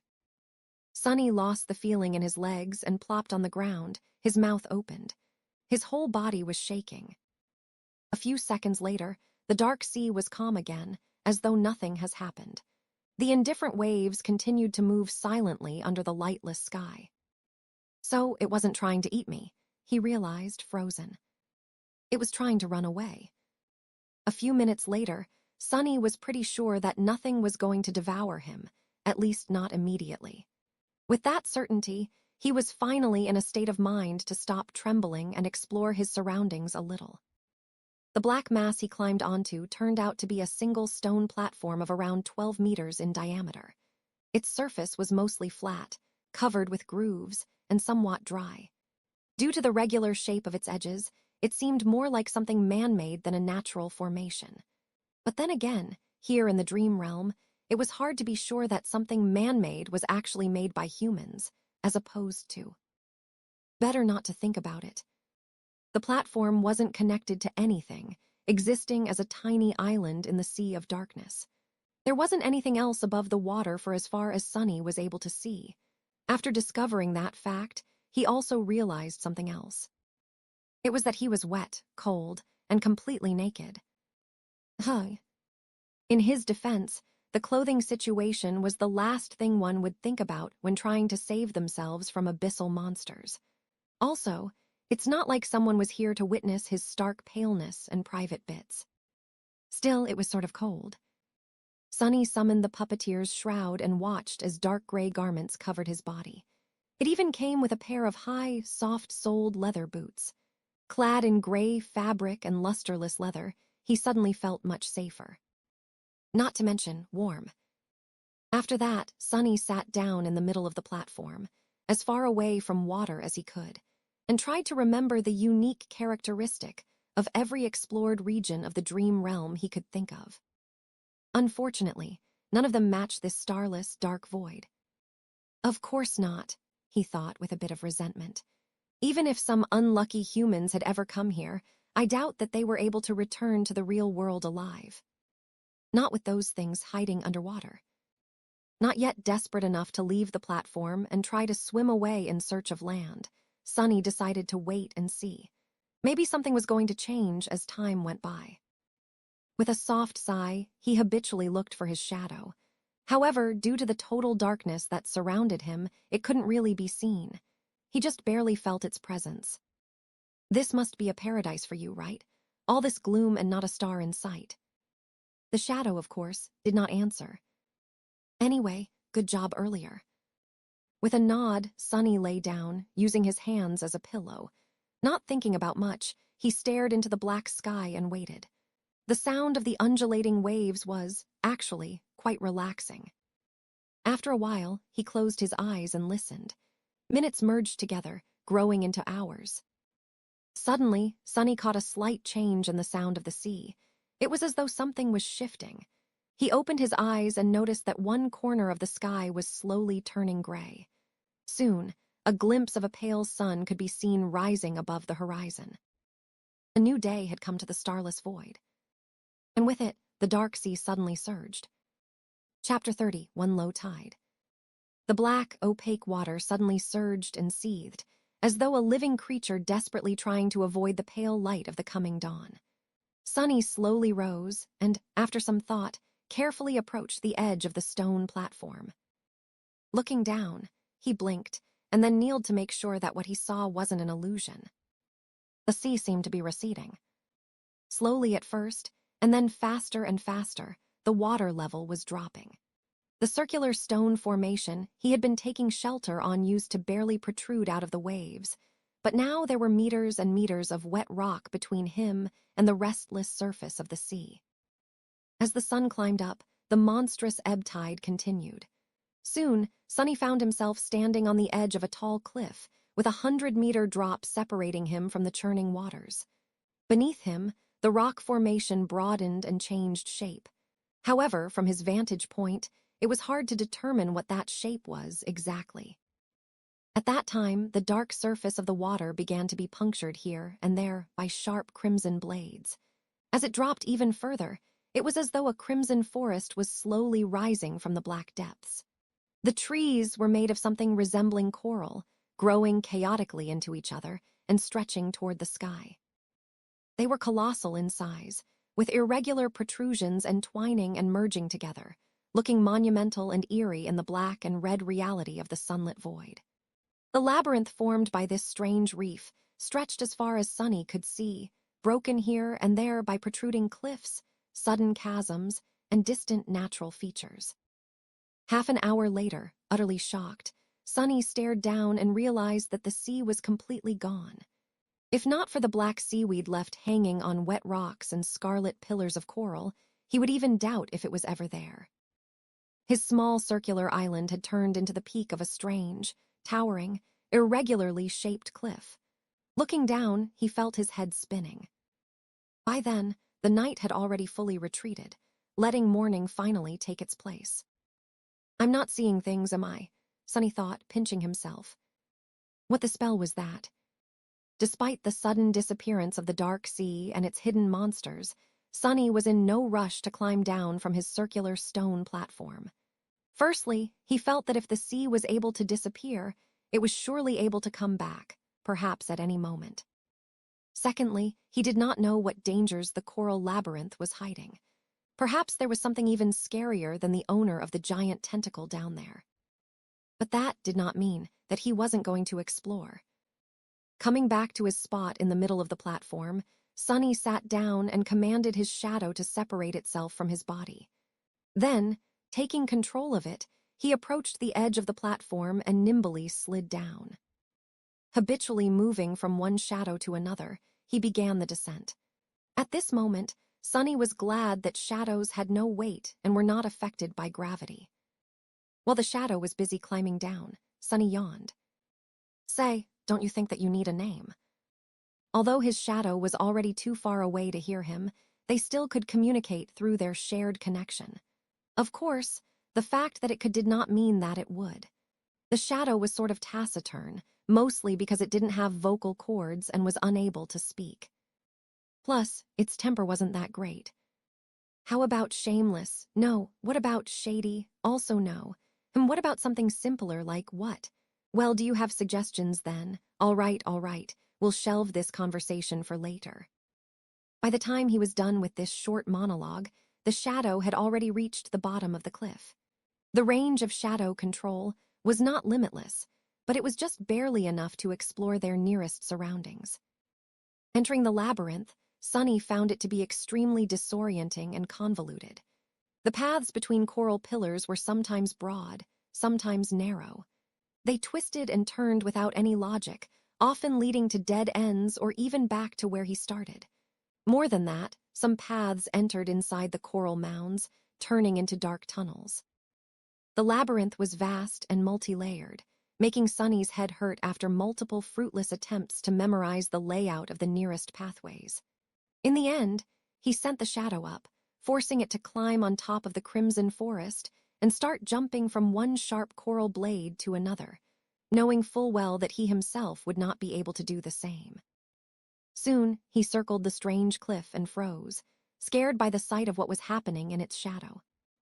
There, the corpse of the giant shark-like creature that had briefly pursued him the previous night was laying on the ground, the pillars of coral around it shattered and broken.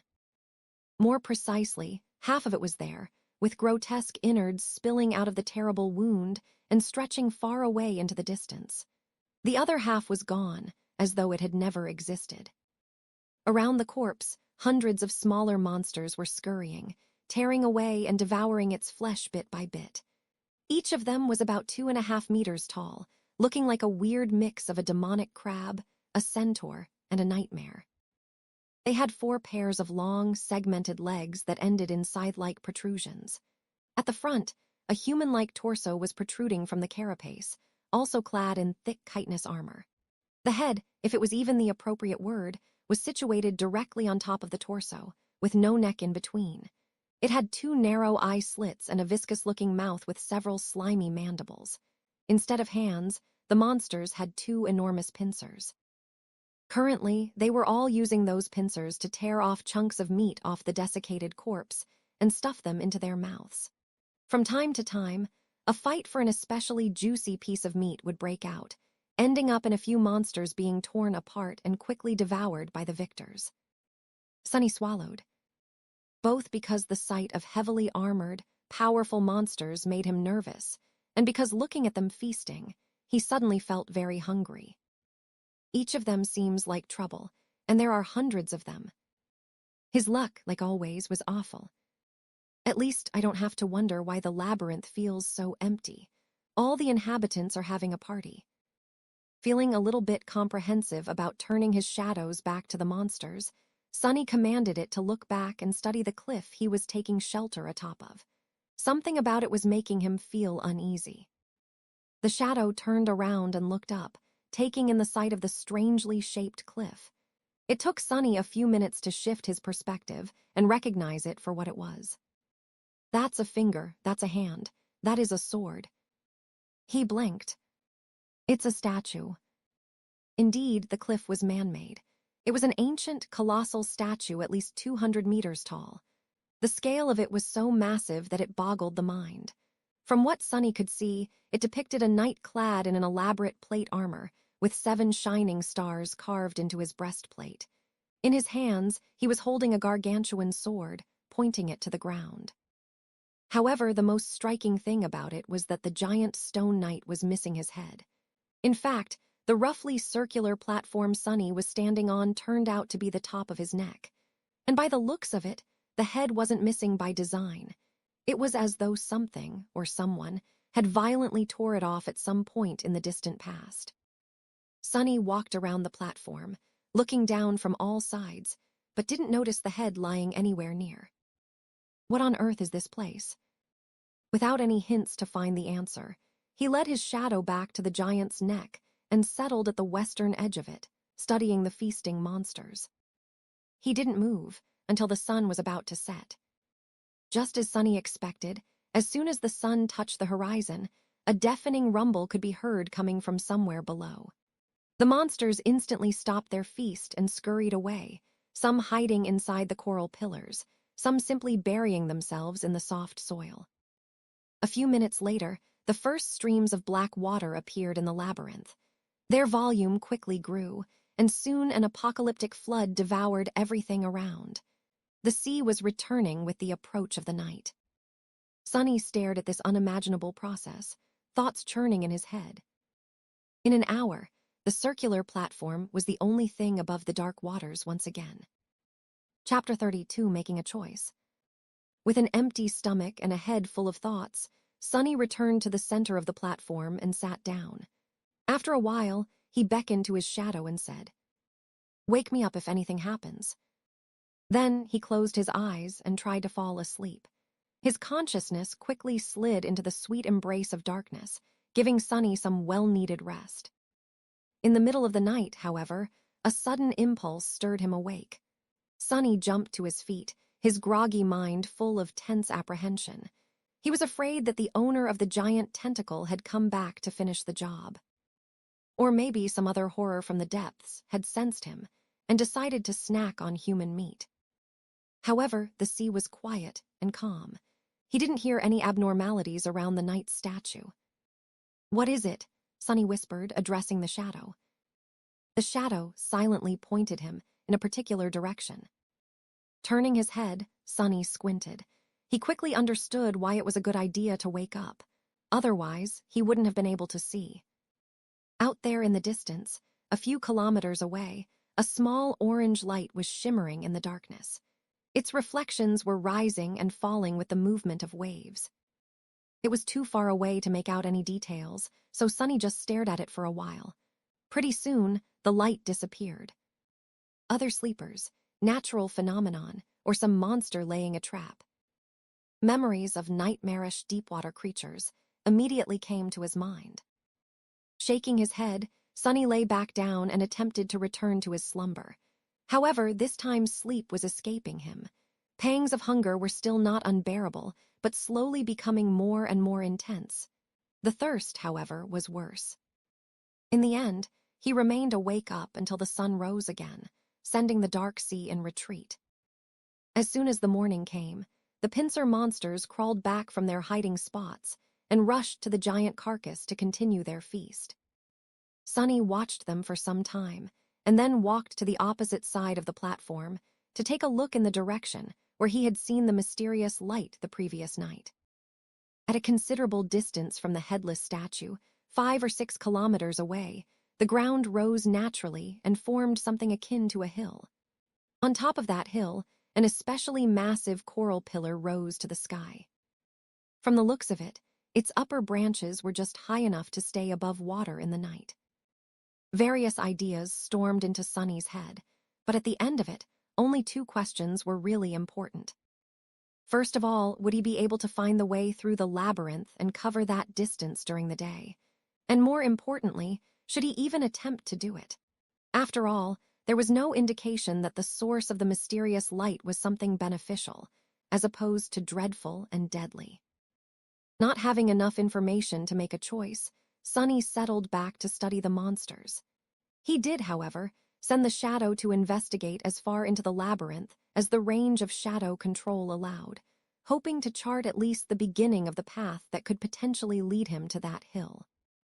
Logically speaking, he was as safe atop the headless statue as he probably could be in this strange place. The only problem was, he was going to die soon because of thirst or hunger. Both problems were solvable if he were to venture down. He could desalinate the seawater in a number of ways taught to him by teacher Julius, with materials that were present pretty much everywhere in the dream realm. He could also prepare traps and hunt a pincer monster to eat. With their massive size, just one of them would be enough to feed him for weeks. He could easily see such a routine, hunting by day, returning to the statue at the approach of the night. It was probably his safest choice. However, this way of doing things lacked one vital element, the potential for improvement. It was well suited for keeping Sonny alive, but had no way of giving him hope. If he was destined to spend the rest of his life in the small area surrounding the headless statue, devouring monsters and trembling at night in fear of being devoured by something bigger in turn, well, he would rather just jump down and end it right now.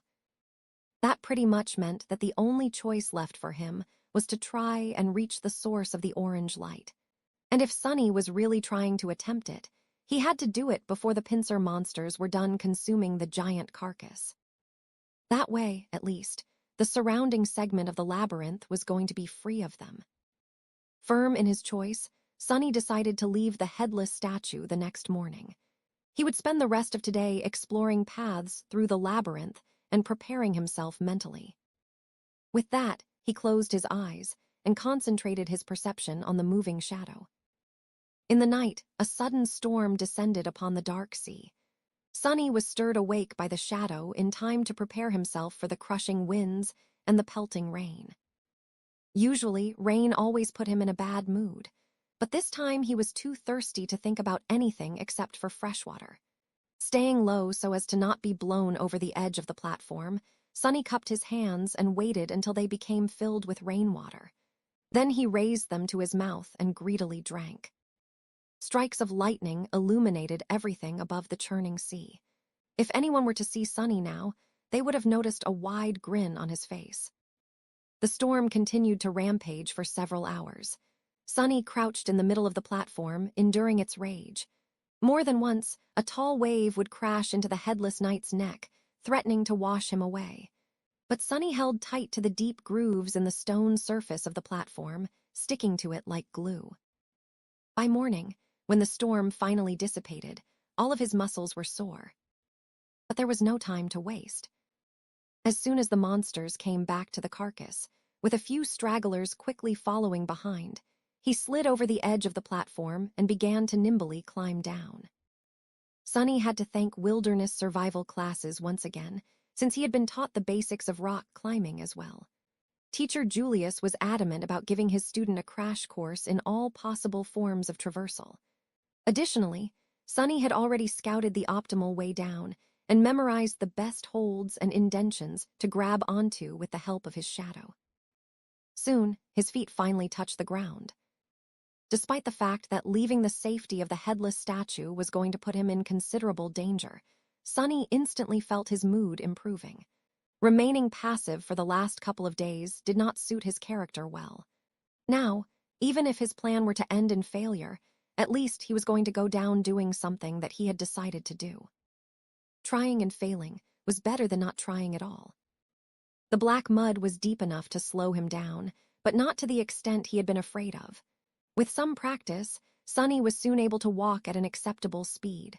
What's more, as long as he stuck to the shadows, his steps were light and silent, producing no squelching noises from the mud. He headed for one of the paths that were supposed to lead him to the distant hill, and entered the cool shade of the crimson labyrinth. Immediately, a strange feeling enveloped his mind. It was as though the world beyond the labyrinth did not exist anymore, and all that was left were its twisting, dark paths. This thing almost seems endless. Shaking his head, Sonny sent the shadow to scout ahead, hoping to be notified of any latent danger in advance, and began to move forward. His life now depended on whether or not he would reach the distant hill before the sun began to set. He didn't even want to think about what would happen if he were still inside the labyrinth, once the dark sea came back in an unstoppable flood.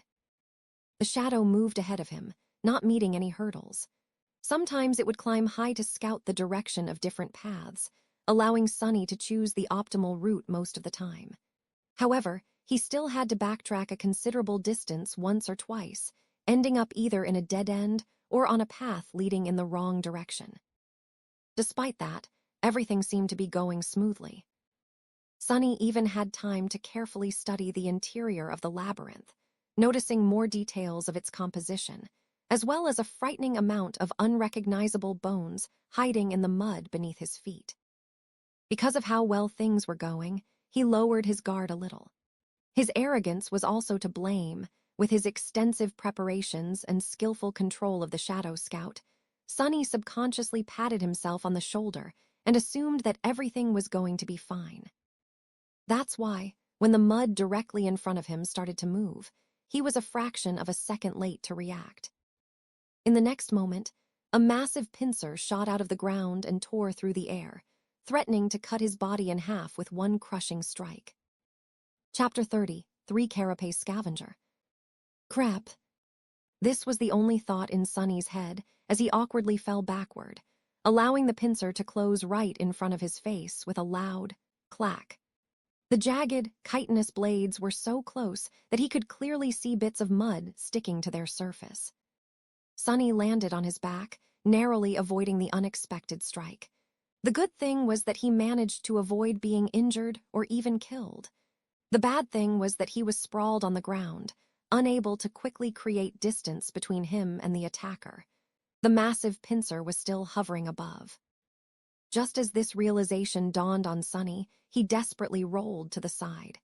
In the next moment, the pincer lunged down, sending small tremors through the mud. If not for his quick reaction, Sonny's chest would have been caved in by that blow. He was just beginning to stand up when the pincer swiped sideways. Luckily, Sonny was ready. Instead of trying to dodge or block the attack, he went with it, letting the pincer collide with his outstretched hands and cushioning the blow. As his arms screamed in pain, Sonny used the force of the blow and allowed his body to be sent flying through the air. This way, at least, he would get out of the pincer's range. He might not have been taught how to fight, but one thing he knew very well was how to fall. Instead of breaking his neck or having the breath beaten out of him by the landing, he braced his body and nimbly rolled before stopping some distance away from the ambushing monster. I take it back, Sonny, though, remembering his sarcastic critique of heroes' battle rolls. Rolling is an integral part of any respectable monster fighting technique. Then he looked up, trying to ascertain the situation. In front of him, the attacker had finally shown itself. It burrowed from under the mud, casting a vast shadow over kneeling Sonny. Its tiny eyes were full of rage, hunger, and malice. It was one of the pincer monsters he had spent so much time observing. Towering over him at almost 3 meters in height, the bulky creature moved its mandibles and produced a jarring, piercing screech. "Why aren't you devouring the giant carcass with the rest of your buddies, you crab bastard?" However, the answer to Sonny's indignant plea was rather obvious. The monster seemed to be in a rather bad shape. Half of its 8 scythe-like legs were broken, and there were cracks in its thick carapace, each oozing with viscous azure blood. Additionally, he was missing one of its 2 pincer arms, which seemed to have been torn off entirely at the shoulder. If not for this pathetic state, the creature would have had no need to hide in the mud, hoping to catch easy prey. It could have just followed the other monsters and joined on the feast. Sonny was just unlucky to stumble directly upon its ambush. He had relied too much on the scouting abilities of his shadow, forgetting that it wasn't much more observant than an awakened human. It was also weightless and inaudible. That's why the monster did not react when the shadow had passed over its trap a minute earlier. On the other hand, Sonny could also consider himself lucky. By the same logic, he would not have been able to dodge the creature's sudden attack if not for its crippled, slowed state. But pondering on his luck could wait for later. Right now, Sonny had a far more pressing thing to do. Namely, try to survive. "Get back here," he ordered the shadow and jumped to the side. In the next second, the space he occupied a moment before was torn apart by the attacking monster. Its heavy pincer crashed into the side of a coral pillar, sending crimson shards flying in every direction. Sonny caught his balance and continued moving. He was hoping that the bulky, heavily armored, wounded creature would not be able to match his speed, but unfortunately, it turned out to be surprisingly agile. Its scythe-like legs pierced the mud behind him, and the pincer was already flying through the air again, threatening to decapitate the young man at any second. Sonny ducked, dodging the pincer, and finally caught a second of reprieve. His eyes darted around, desperately searching for something to use as a weapon. Almost instantly, he noticed a long, smooth, sharp bone left behind by some unknown creature sticking from the mud. Without slowing down, he bent down and grabbed the bone, pulling it out with one forceful tug. The bone was almost 1.5 meters long, ending in a narrow, sharp tip. It was almost like a spear. The problem was, even with the added length of this makeshift spear, Sonny's range of attack was still shorter than the monster's. He also doubted that it was capable of piercing the hard carapace.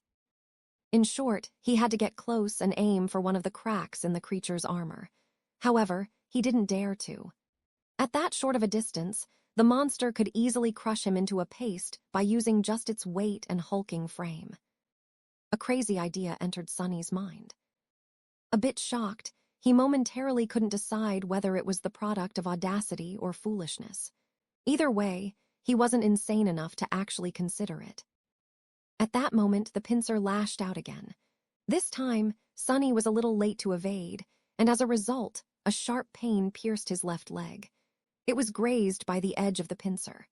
The puppeteer's shroud held, not allowing the monster to draw blood, but the force of the impact was enough to throw Sonny tumbling to the ground. There was no time to recover.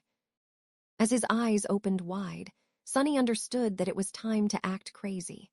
So, instead of trying to dodge, he stopped moving and allowed the monster to grab him across his torso with the pincer. Immediately, a terrible pressure descended on his ribs.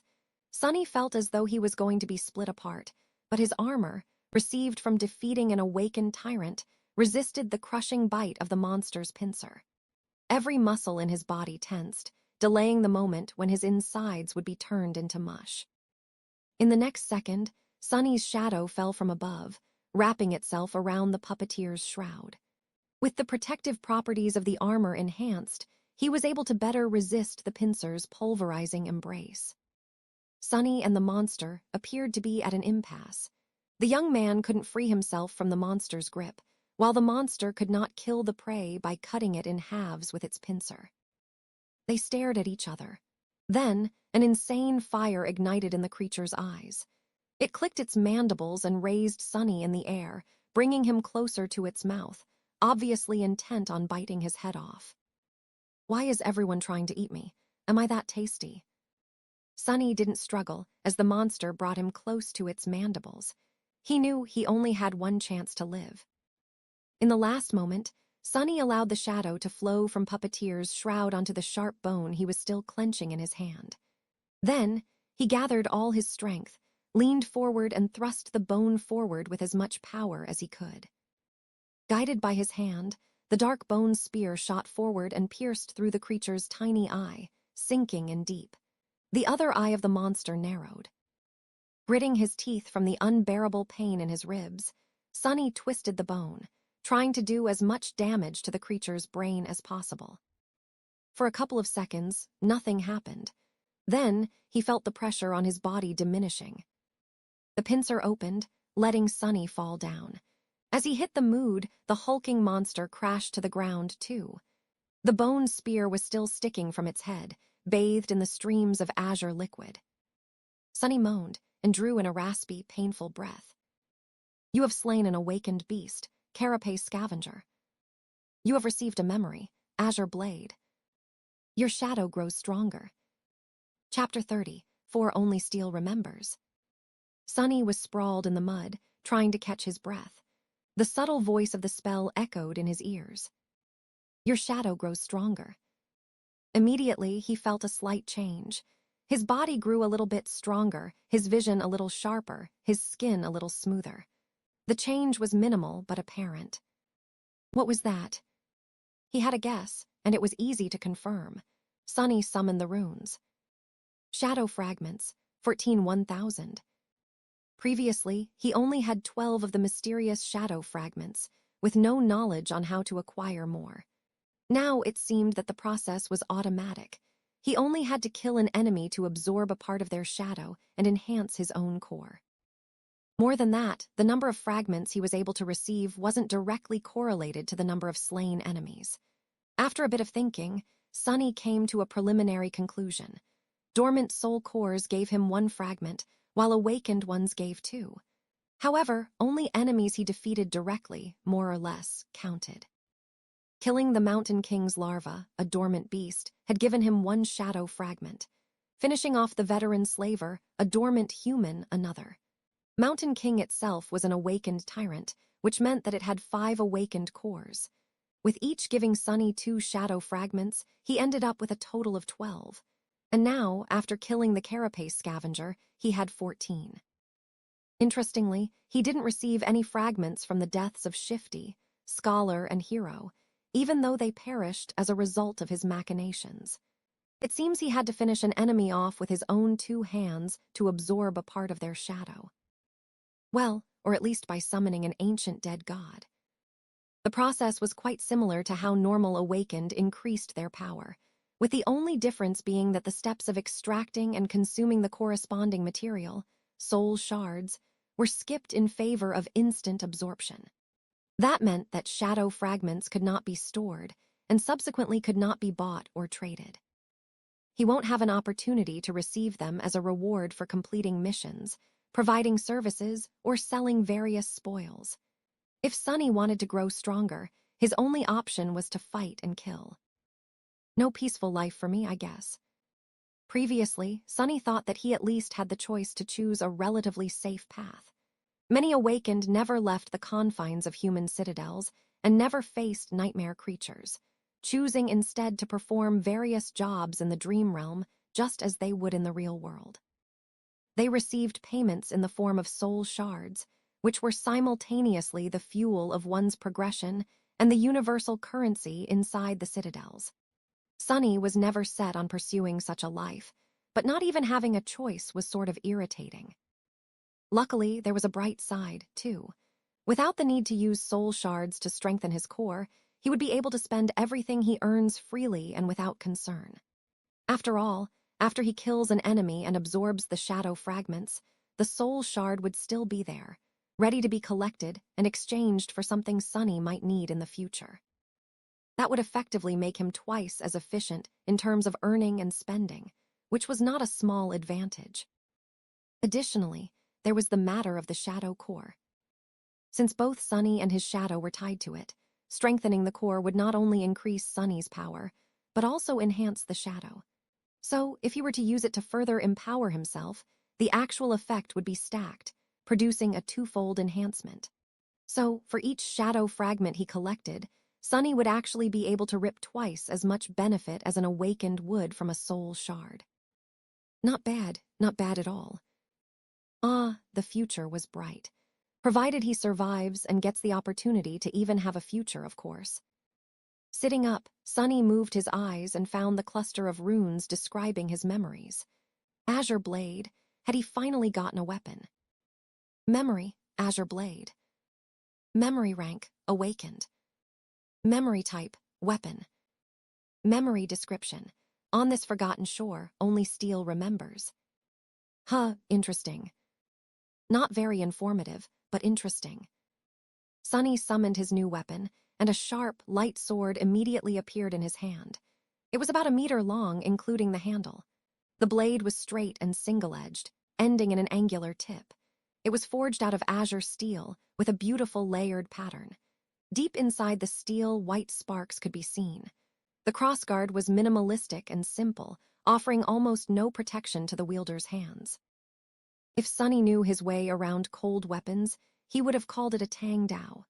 However, he had no idea about such things. All he could gather was that the blade was single-edged, which meant that it was probably meant for slashing and cutting as opposed to piercing, and that the handle was long enough to accommodate 2 hands. Also, the sword was pretty. He summoned the shadow and made it wrap itself around the azure blade. Immediately, the steel became bluish-black with a scattering of white sparks. It looked like a starlit night sky. Sunny stood up and waved the sword a couple of times, getting accustomed to its weight. The sharp edge whistled as it cut the air. Well, now I finally look like a real awakened. After that, he cast a gaze at the corpse of the carapace scavenger and grimaced. This part was not going to be pleasant. After some time, he managed to break open the cracked carapace and cut away a few strips of tender, pink meat. He also did not forget to extract the radiant crystal from the beast's chest, the soul shard. Without much hope, he tried to absorb the shard, remembering how it was supposed to be done. Just as he expected, nothing happened. They're really of no direct use to me. With a shrug, Sunny places the shard, and the meat in a makeshift rucksack he weaved from black seaweed and looked at the sun. The day was still young. He still had a good chance of making it to the distant hill before the sea came back. However, his left leg was banged up in the fight with the scavenger beast, so walking wasn't as easy as it was before. He gritted his teeth and began limping. Hours passed. Due to his bruises and increased vigilance, Sunny's progress slowed down considerably.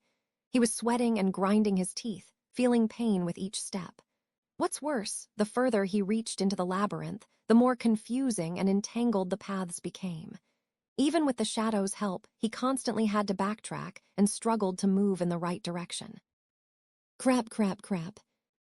If nothing changed, Sunny would not reach his goal, which meant that he'll be crushed to death by the returning sea. Not allowing himself to think about dying, Sunny tried to walk faster. However, he couldn't be too hasty. Making a wrong turn would have taken precious minutes away from him, so he had to choose the way carefully. Additionally, missing to notice another ambush could end his life directly. Curses! Just when he was beginning to feel desperate, his shadow suddenly saw something that momentarily sent Sunny into a stupor. Some distance further down the path, beyond a few turns, the corals widened, creating a small clearing. And in the middle of that clearing, someone was walking across the mud. The first thing Sunny saw was fair skin, a lot of skin. The tall, lithe girl was only dressed in a makeshift skirt and a crude brassiere, both made out of seaweed. However, it didn't seem to bother her. With a calm expression, she stopped and looked back. The wind was playing with her short silver hair. It was Nephis, the changing star. In one hand, she was holding the end of a strange golden rope. And on the other end of the rope, Kasia, the blind girl, was carefully following behind. Chapter 35, A Shadow, a Star and an Oracle. Gray sky above, black mud below, an endless sea of crimson in between. On this dreamlike backdrop, two beautiful girls were walking across the labyrinth. One was delicate and fragile, with blonde hair and cerulean, aimless eyes. She was dressed in a simple tunic, with leather sandals on her feet and a cloak the color of sea waves draped around her shoulders.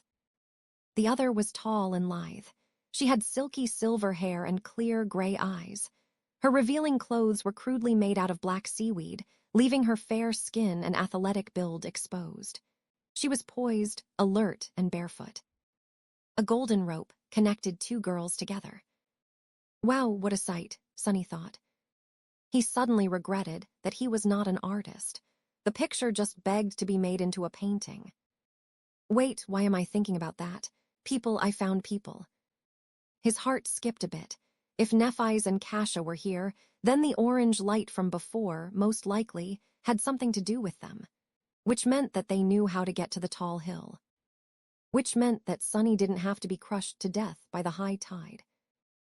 So what do I do now? He wasn't the best at ingratiating himself to other people. In fact, he was the polar opposite. People usually instinctively avoided him. And that was in normal circumstances. This time, however, he had spent a whole of 4 weeks making sure that everyone in the academy hated his guts. Good job, Sunny. Still, he was at least useful. In this situation, an additional body was already a great boon when facing hungry monsters. And he wasn't just anyone. His ability to scout ahead alone was worth a lot. Surely they'll understand that, right? With a heavy sigh, Sunny stepped into shadows and hurried to the clearing. He reached it in a minute or so, hiding and observing the two girls before making a final decision. Helping herself with the wooden staff, blind Kasia slowly approached the middle of the clearing and extended her hand, finding Nephis and touching her on the shoulder. Why did you stop? Nephis supported the blind girl and glanced at the sky. It's getting late. An awkward pause hung between two girls. After some time, Kasia asked, So you think we should turn back? Nephis blinked and cleared her throat. Yes. Sunny was a bit amused by their exchange. What is she, a strong, silent type? Then he returned to his dilemma and grimaced. How do I approach them? Damn, why is this so hard? It's not like I'm trying to ask them out on a date. I mean, one of them, both of them. What am I thinking about? Just go and say hi. But then, if he suddenly appeared out of the shadows, not at all like a creep, how high was the probability of them getting spooked and attacking him before noticing that he was not a monster? Wait, why would they argue? To hell with this? Deciding on the safest approach, Sunny commanded his shadow to abandon its hiding place and move to a spot where Nephis could clearly see it. He could clearly sense the shadow rolling its eyes as it obeyed the order. As soon as the shadow started to move, Nephis suddenly snapped her hand sideways. Immediately, a long sword appeared in it, cutting the air as it assumed a defensive position. Before the shadow could even take 2 steps out of its hiding spot, it was already pierced by Changing Star's gray eyes. The shadow froze. It seemed a bit startled. Kasia took a step back. Neph, what is it? Nephis didn't answer immediately, carefully observing the shadow. Then she simply said, There's a shadow. Kasha's doll-like face paled. A shadow, scavengers. The tall girl tilted her head a little. No, it's a human shadow. This was clearly not what Kasha expected to hear. With an expression of surprise, she asked, "A human shadow? What is it doing?" Nephise hesitated. After a while, she answered in a flat tone. "It's waving at us." After a whole minute of silence, Kasha finally found the words to react. "What?" "I said, it's waving." "Yes, I know. I mean, why is it doing that?" Nephise opened her mouth, then closed it again. "I don't know. Maybe it's a distraction to lure us into a trap." At this point, Sunny decided that it was time to talk. He inhaled deeply, then said in a friendly tone, "Actually, I just sent it ahead to make sure that you don't stab me with that sword, before realizing that I'm human." Immediately, Nephise turned her head, pinpointing the exact location where Sunny was hiding in a blotch of shadows. Her sword slightly shifted, aiming at the new threat. "If you're human, why are hiding in the shadows like a creep?" "God admit, I'm not a creep." Sunny shoked, but his flaw was merciless. He had to provide an answer, and a truthful one at that. "I mean, you're changing star, Nephise. To be honest, I'm a little afraid." Nephise did not answer. Because of her hard-to-read face, it was almost impossible to determine whether she believed him or not. However, he included her true name in his answer for a reason. If he was some monster pretending to be human, he wouldn't have known it. Luckily, Kasha was more expressive. "Are you the boy who sat with me in the cafeteria?" Sunny smiled. Meanwhile, Nephise glanced at the blind girl. "Do you know him?" Kasha nodded. "I recognize his voice. His name is Sunless. He was in second to last place in the rankings, right above me."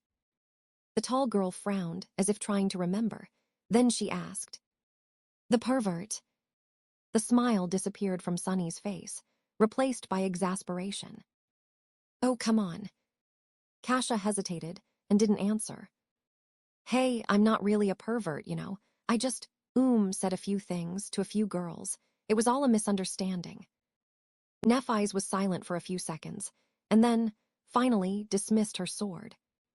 "Okay, you can come out." Sunny limped out of the shadows, summoning his own back. It flowed to his feet and reattached itself, visibly shaking. The bastard was laughing at him. Stopping a few meters away from Nephise, he raised his hands, showing that he didn't mean the girls any harm. Changing Star gave him an inquisitive look. "What happened to you?" She was referring to his limp, bruises, and overall banged-up look. Sunny sighed. "Carapace scavenger." Nephise raised an eyebrow. "You managed to get away alive." "You bet I did." Sunny subconsciously straightened his back. "I didn't get away, I killed it." To prove his point, he gestured at his rucksack, full of delicious monster meat. Nephise looked him over again, reevaluating her opinion of him. Now there were hints of approval in her eyes. Carapace scavengers were only beasts, but they were still awakened. With the addition of their mighty physique and natural armor, defeating one was not an easy feat for any sleeper, who all had a dormant core. Let alone someone from the very bottom of the ranking list. Come to think of it, it was even a bit too outstanding. Sunny lowered his eyes. It was already wounded. Nephise shrugged. "A kill is a kill. You did well." After that, she fell silent, as though not planning to say anything else. Sunny also wasn't sure what to say. Luckily, Kasha came to the rescue. "Are you seriously injured?" He shook his head. "No, it's just that my ribs and leg are bruised. I'll be fine in a day or two. My armor is pretty resilient." He wasn't worried that they might be tempted to kill him to get the puppeteer's shroud. That was because memories were destroyed at the moment of their owner's death, so they only could be transferred voluntarily by a living person. Well, there was always torture and blackmail, but he doubted that any one of the two beautiful girls would stoop to that. Sunny cleared his throat. "Before stumbling on the scavenger, I was heading for the tall hill with the massive coral pillar on top. But after the fight, my speed decreased. Now I'm worried about not making it in time. Do you perhaps know the way? Kasia smiled. Actually, we spend the last days on that hill. We were just about to go back. Nephi's didn't say anything, looking at the sky. Sunny licked his lips. Well, can I come with you? They're not going to say no, right? The blind girl turned her head to her companion, a clear question written on her face. Nephi's lowered her eyes, staring at Sunny. After a while, she said, No. What? Problem? No problem. What's wrong with you, princess? Can't you speak faster? Feeling his heart beating wildly in his chest, Sunny smiled. Well, all right. Chapter 36 Bonfire. The rest of the way to the tall hill did not take a lot of time. With Nephi's leading the way, taking all the right turns at all the right places, there was no need to explore the labyrinth and backtrack after encountering a dead end. Additionally, there were no scavengers around. In fact, they could have moved ever quicker if not for Kasia, who walked slowly even with the help of her staff. Guided by the golden rope, she carefully explored the ground ahead before taking each step. The uneven paths of the Crimson Forest were not an ideal surface for a blind person to walk on. Sunny didn't say much, periodically casting an incredulous glance at the strange pair. No matter how he looked at it, Kasia seemed to be dead weight. Perhaps it was cruel to say, but in the merciless reality of the dream realm, misguided kindness was a sure way to end up dead. Before meeting and observing the girls, he still had hoped that Kasia's terrible flaw hid an unexpected and powerful aspect. But from what he saw, it wasn't the case. If she couldn't even walk properly, what kind of power was there to hide? Nothing could outweigh the ruthless fact that the blind girl couldn't protect herself, and thus would only drag her companions down. One had to be a fool or not fond of living to allow that to happen. So, which one of these descriptions suited Nephi's? Somehow, he felt that neither did. The sunset was not far off when they reached the hill. After climbing it and approaching the massive growth of coral, Nephi's dismissed the golden rope and immediately summoned it again. This way, it was untied and appeared in her hands in a neat bundle. Ah, so it's a memory. Sunny wondered what qualities the magical rope had. Soon, his curiosity was satisfied. Right in front of his surprised eyes, the length of the rope suddenly began to increase. Soon, it was thrice as long as it was before. Nephi's calmly tied both ends of the rope into loops and then threw one of them into the air, accurately coiling it around a prominent protrusion near the top of the coral pillar. Then, she tested if the rope would hold, swiftly climbed up and waved from above, giving Sunny the signal to follow. After hesitating for a second, Sunny approached the rope and grabbed it. He couldn't help thinking that this would be the perfect opportunity to cut his head off. With him helpless while climbing and Nephi's standing on the top of the pillar, the vivid picture appeared in his mind. Stop being paranoid, Sunny thought, trying to calm himself down. It's not that he was sure of changing Star's impeccable moral qualities. Instead, he was certain of one thing. If Nephi's really wanted to kill him, she wouldn't have needed to wait for an opportunity. She could have just cut him into ribbons whenever. Simultaneously scared and reassured by this, though, Sunny nimbly climbed up and joined Nephi's at the top of the coral mound. He then turned around and watched curiously, wondering how Kasia was going to get to them.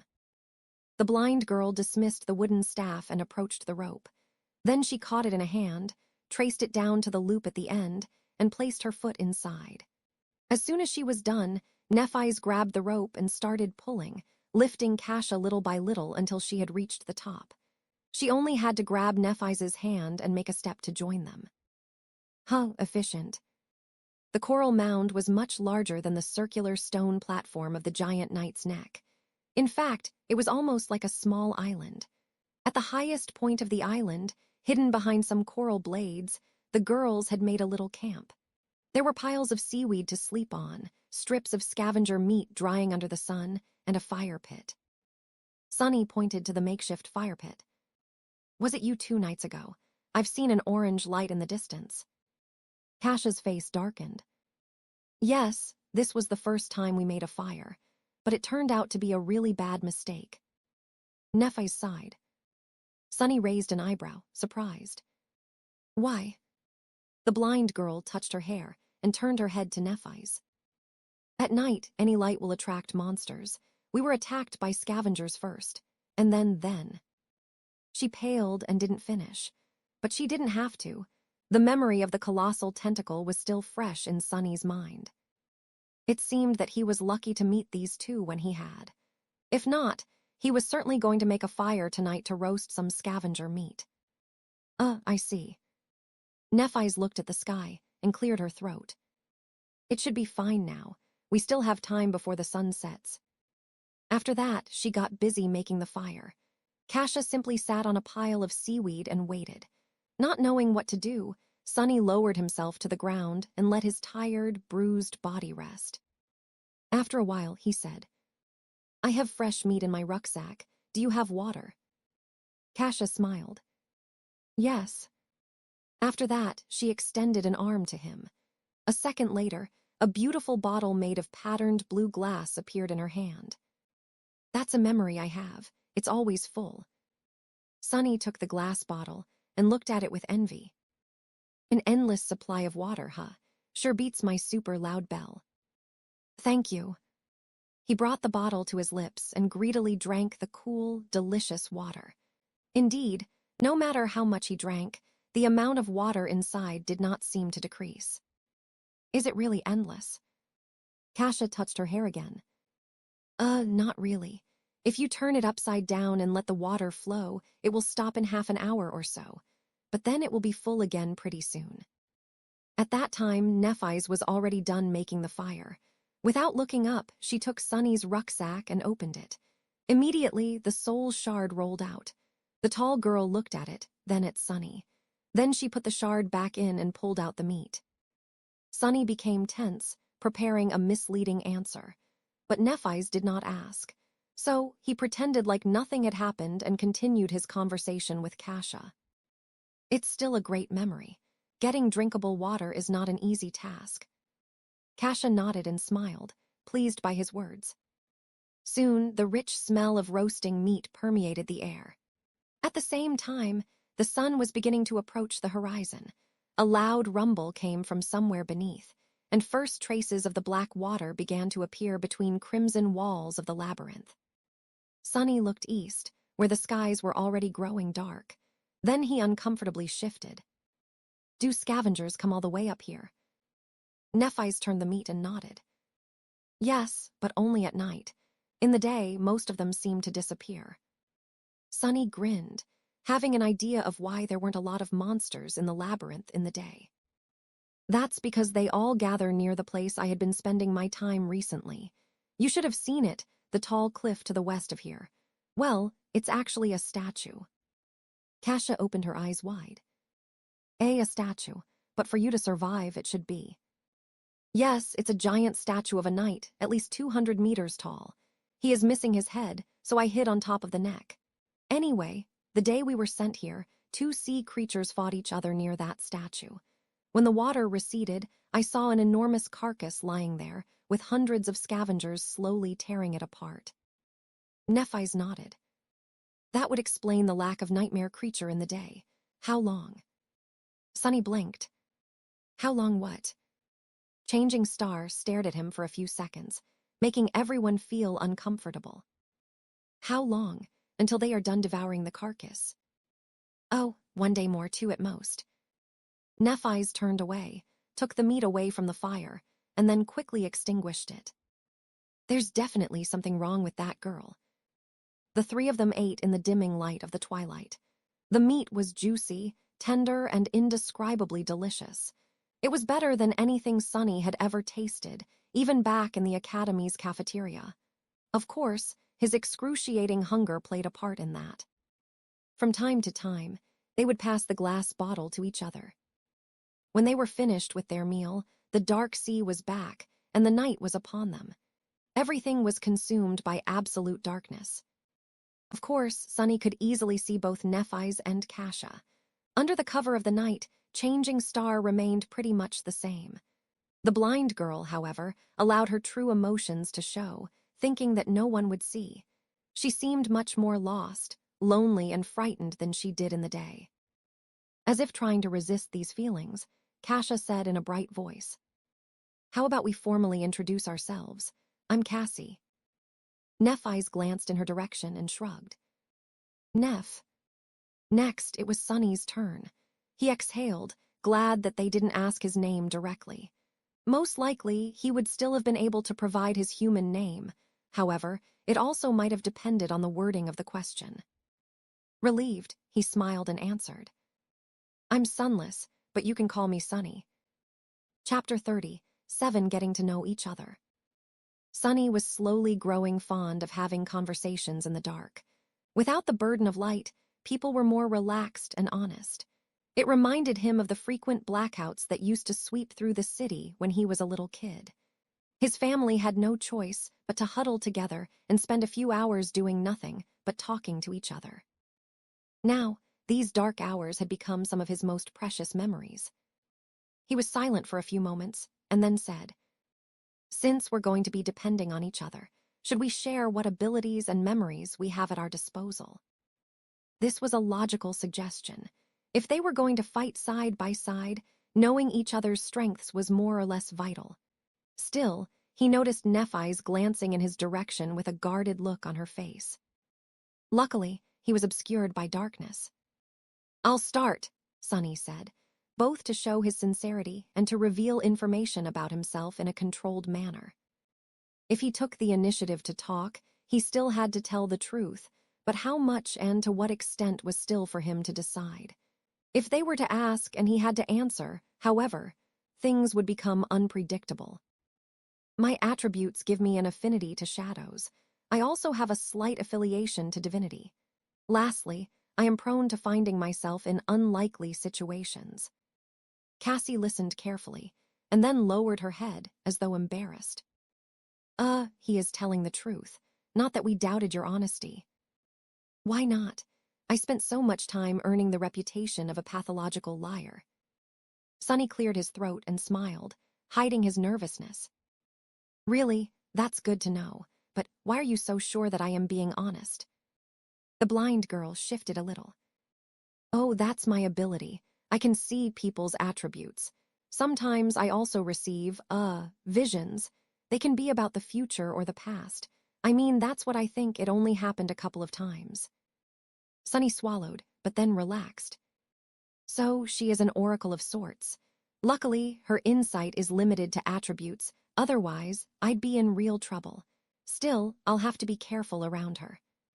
He finally realized how the blind girl had known about his birthday. The question was whether she had seen it in a vision of the future or in a vision of the past. If it was the former, was it safe to assume that he would certainly be able to celebrate at least one more birthday? Or did knowing the future actually affected and changed it? For example, after learning that he was definitely going to survive, Sunny might have naturally relaxed and lowered his guard. Then he would die as the result of it. It surely seemed possible, right? That's assuming that the future could be changed. But maybe it was, then. Feeling his head hurting, Sunny decided to avoid this line of thought for now.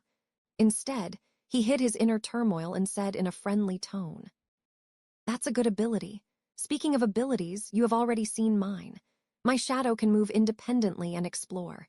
It can't affect the material world, but we share sight and hearing. That way, I can spot danger before encountering it. The shadow is fast and stealthy. It can go anywhere and is almost impossible to notice. Oh, I can also see in the dark." He smiled, expecting the girls to understand and appreciate the utility of his shadow scout. Their reaction, however, was a bit strange. Nephi's slowly turned her head in his direction, while Cassie became a bit pale and raised her hands to cover her chest. "Oh, what?" Nephi's frowned and said in a flat tone, "Have you ever used your ability in the academy?" Sunny blinked. What a strange question. "In the academy, sure, of course. Why?" "Oh, right, they think that I'm a pervert." "Crap." Before the girls could say anything, he hurriedly raised his hand and blurted, "But I have never used it to do anything improper. You have to believe me." Fortunately, it was the honest truth. However, both Nephi's and Cassie looked skeptical. Sonny gritted his teeth. I had more important things to do than whatever you're thinking about. I spent almost every waking hour learning how to survive. Nephi's raised an eyebrow. I haven't seen you in class, even once. Sonny chuckled. Of course, you didn't.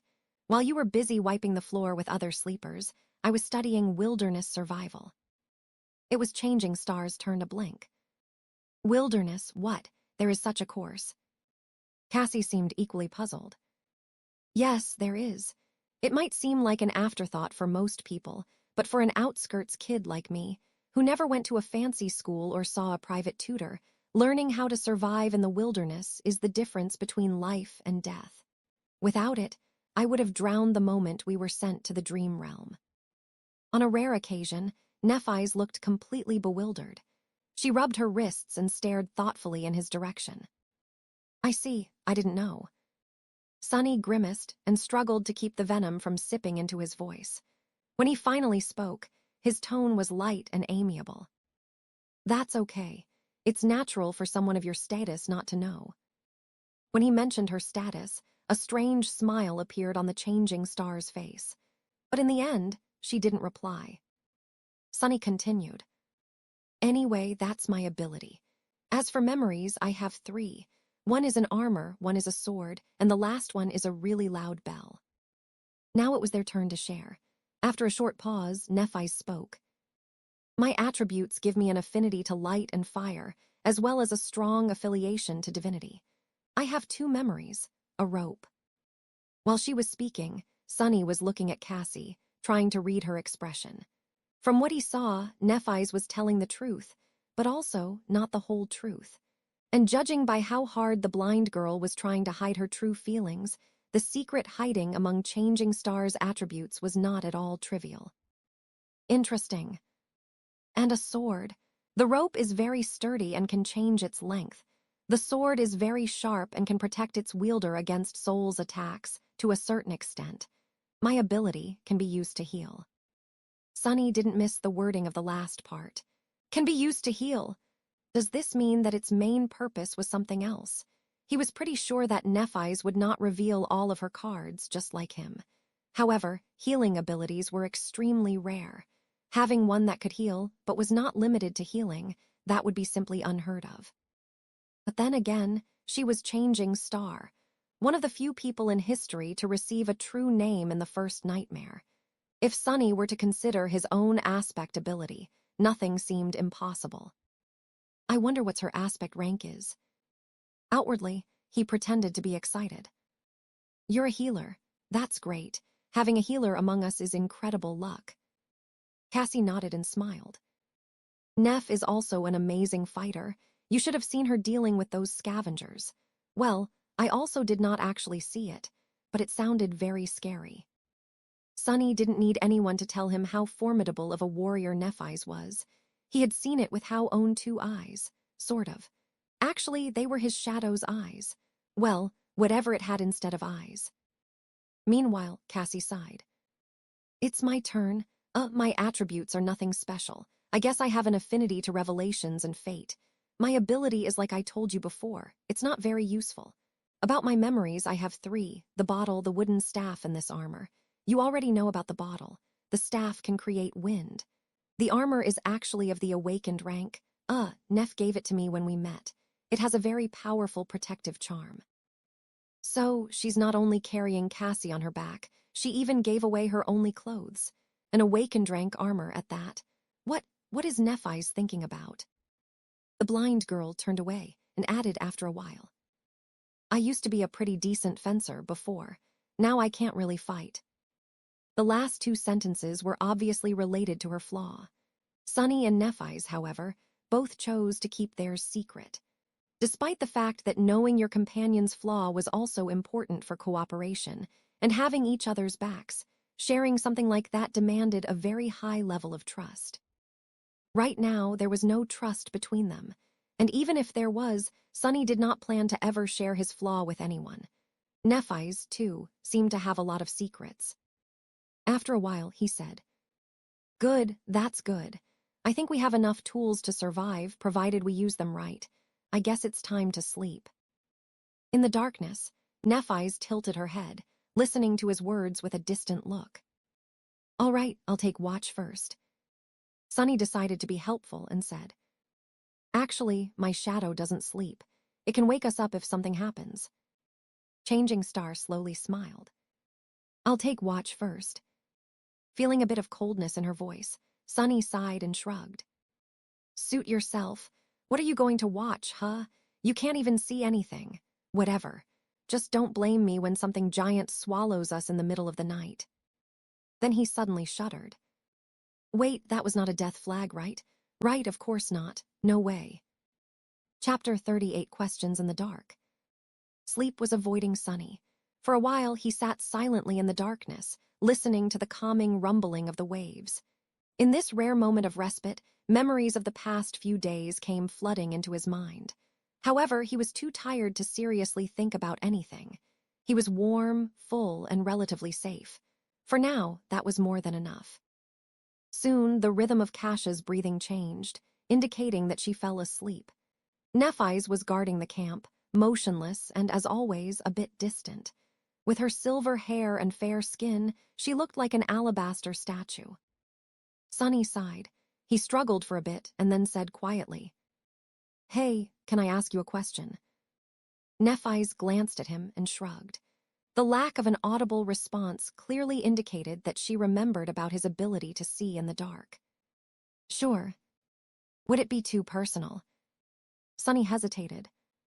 I thought you legacies come into the spell with a whole inherited arsenal of memories. I mean, that's supposed to be your main advantage. How come you only had 3? Nephi's was silent for a few moments. Actually, I only had 2. The rope came from Cassie. He raised an eyebrow. Oh, I see.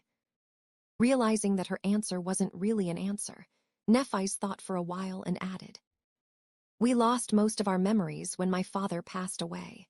The ones that remained were sold one by one over the years to keep the family afloat. This sword and armor came from my first nightmare. So that's how it was. Sunny realized that the fall of the immortal Flame clan might have been more thorough than he had thought. Still, something about it didn't make sense. Surely, with your clan's reputation and standing, there were other ways to make money. Without any strong reaction, Nephi's simply said, There were other reasons. Then, she unexpectedly turned her head in his direction. Can I ask you a question in return? Sunny swallowed. Yeah, go ahead. Nephi's tilted her head. How did you know that I'm a legacy? What, that's it. Simple. I heard Castor mention it. He was scolding other sleepers to make them treat you with respect. She gave him a nod and turned away. What thoughts were hidden behind her calm gray eyes, Sunny did not know. Some time had passed before he gathered enough courage to ask the question that he really wanted to ask. Before doing it, though, he made sure that Cassie was sound asleep and lowered his voice. Can I ask another question? Without getting a negative response, he continued. Why are you burdening yourself with her? A corner of Changing Star's mouth curled up slightly. Why wouldn't you? Sunny gritted his teeth, feeling the flaw pushing the truthful answer out of his mouth. No. To be honest, he wanted to believe to the last moment that the answer would be yes. But one of the things he had lost after the nightmare was the ability to lie to himself. Truth was merciless. It's not that Sunny did not pity the blind girl or didn't want to help her. It's just that he knew with certainty that it was simply not something he could do. He was barely able to save himself, let alone carry a helpless person across the dream realm. If he tried, they would just die together. Still, he couldn't help but be a little disappointed in himself. Nephi's, however, did not seem to judge him. She showed no reaction at all. After a few moments, she simply said, Because I want to. Because she wants to. That was not the response Sunny expected to hear. He was pretty sure that she would either lecture him about virtue and compassion or disclose some obscure way to make Cassie's seemingly weak ability incredibly useful. However, she did neither. Nephi's expected him to believe that she was putting her life in danger, to the point of sacrificing an awakened armor-type memory, because that was something she simply wanted to do. Ridiculous. At first, he dismissed her response as a non-answer, but the more he thought about it, the more disturbed he felt. Because, maybe, it was actually the truth. Due to the circumstances of his life, Sonny had never really done things because he wanted to. Most of the time, he was doing them because he needed to. It was never a question of want. It was always a question of must. For him, this was a basic rule of life. But was it really? Or was it just a matter of perspective? Nephise had certain advantages in her upbringing, but they weren't as ample as he had imagined. She had no wealth and no arsenal of relics to empower her. However, she did have a mentality that was different from Sonny's.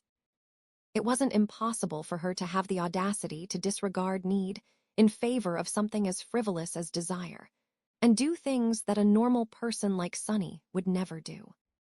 Like helping a blind girl, simply because that was what Nephise wanted to do. Perhaps that mentality was the greatest advantage of all. Perhaps that was the real barrier that separated legacies from the rest of them. That was a lot to think about. However, before Sonny could gather his thoughts, Nephise suddenly spoke again. My turn. Does she mean it's her turn to ask a question? Indeed, that was what she meant. Changing Star once again turned to Sonny, and after a long pause, suddenly asked, Do you know the legend of Odysseus? What who? What sort of a weird question is that? Bewildered, Sonny shook his head. Then, remembering that she couldn't see him, he said, No. Nephise sighed and turned away. A few moments later, she softly said, Odysseus was a hero in an ancient war. In the legends, some humans back then had powers akin to the awakened. Achilles with an aspect of indestructible body, Diomedes that was so ferocious even the god of war was wary of him, Ajax who was as strong as a giant. Odysseus was not the strongest and not the bravest. However, he was the most cunning. Sonny blinked, staring at the silver-haired girl. What? Where did this come from? Why is she suddenly so eloquent? Meanwhile, Nephise continued. In the end, Odysseus's cunning ended the war, and he prepared to sail home. However, the gods cursed him to endlessly wander the seas, never to return. Over the years, he survived one horror after another and lost all of his companions.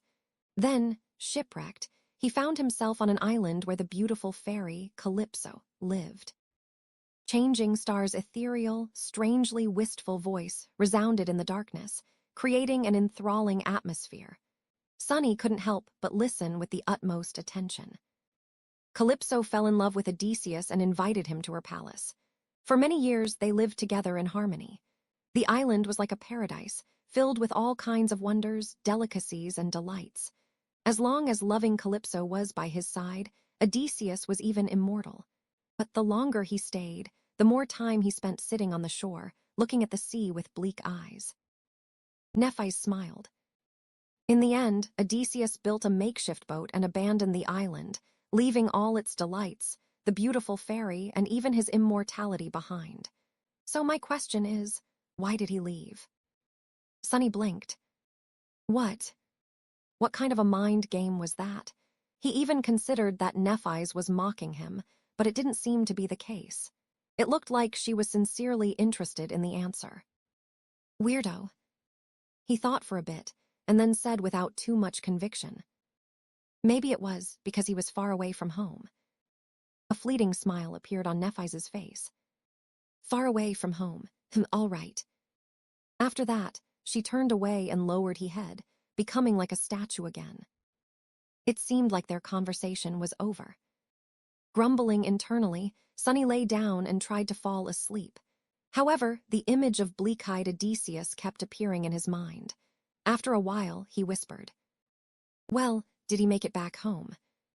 Soon, Nephise replied. Yes, he returned to his wife and son, and they lived happily ever after. Satisfied, Sonny smiled and turned on his side. When he was already half asleep, he heard Changing Star's quiet voice once again. This time, it was barely audible and aimless, as though not directed at anyone. Odysseus, was the first human to break the will of gods. In the morning, Sunny and Nephi's were the first to get up. While the sun was rising and the sea was retreating, they made a fire and began preparing a simple breakfast. With Kasha still asleep, they did not talk to each other much. It was like the last night's conversation did not happen. However, after some time, they somehow ended up discussing the plan for the next few days.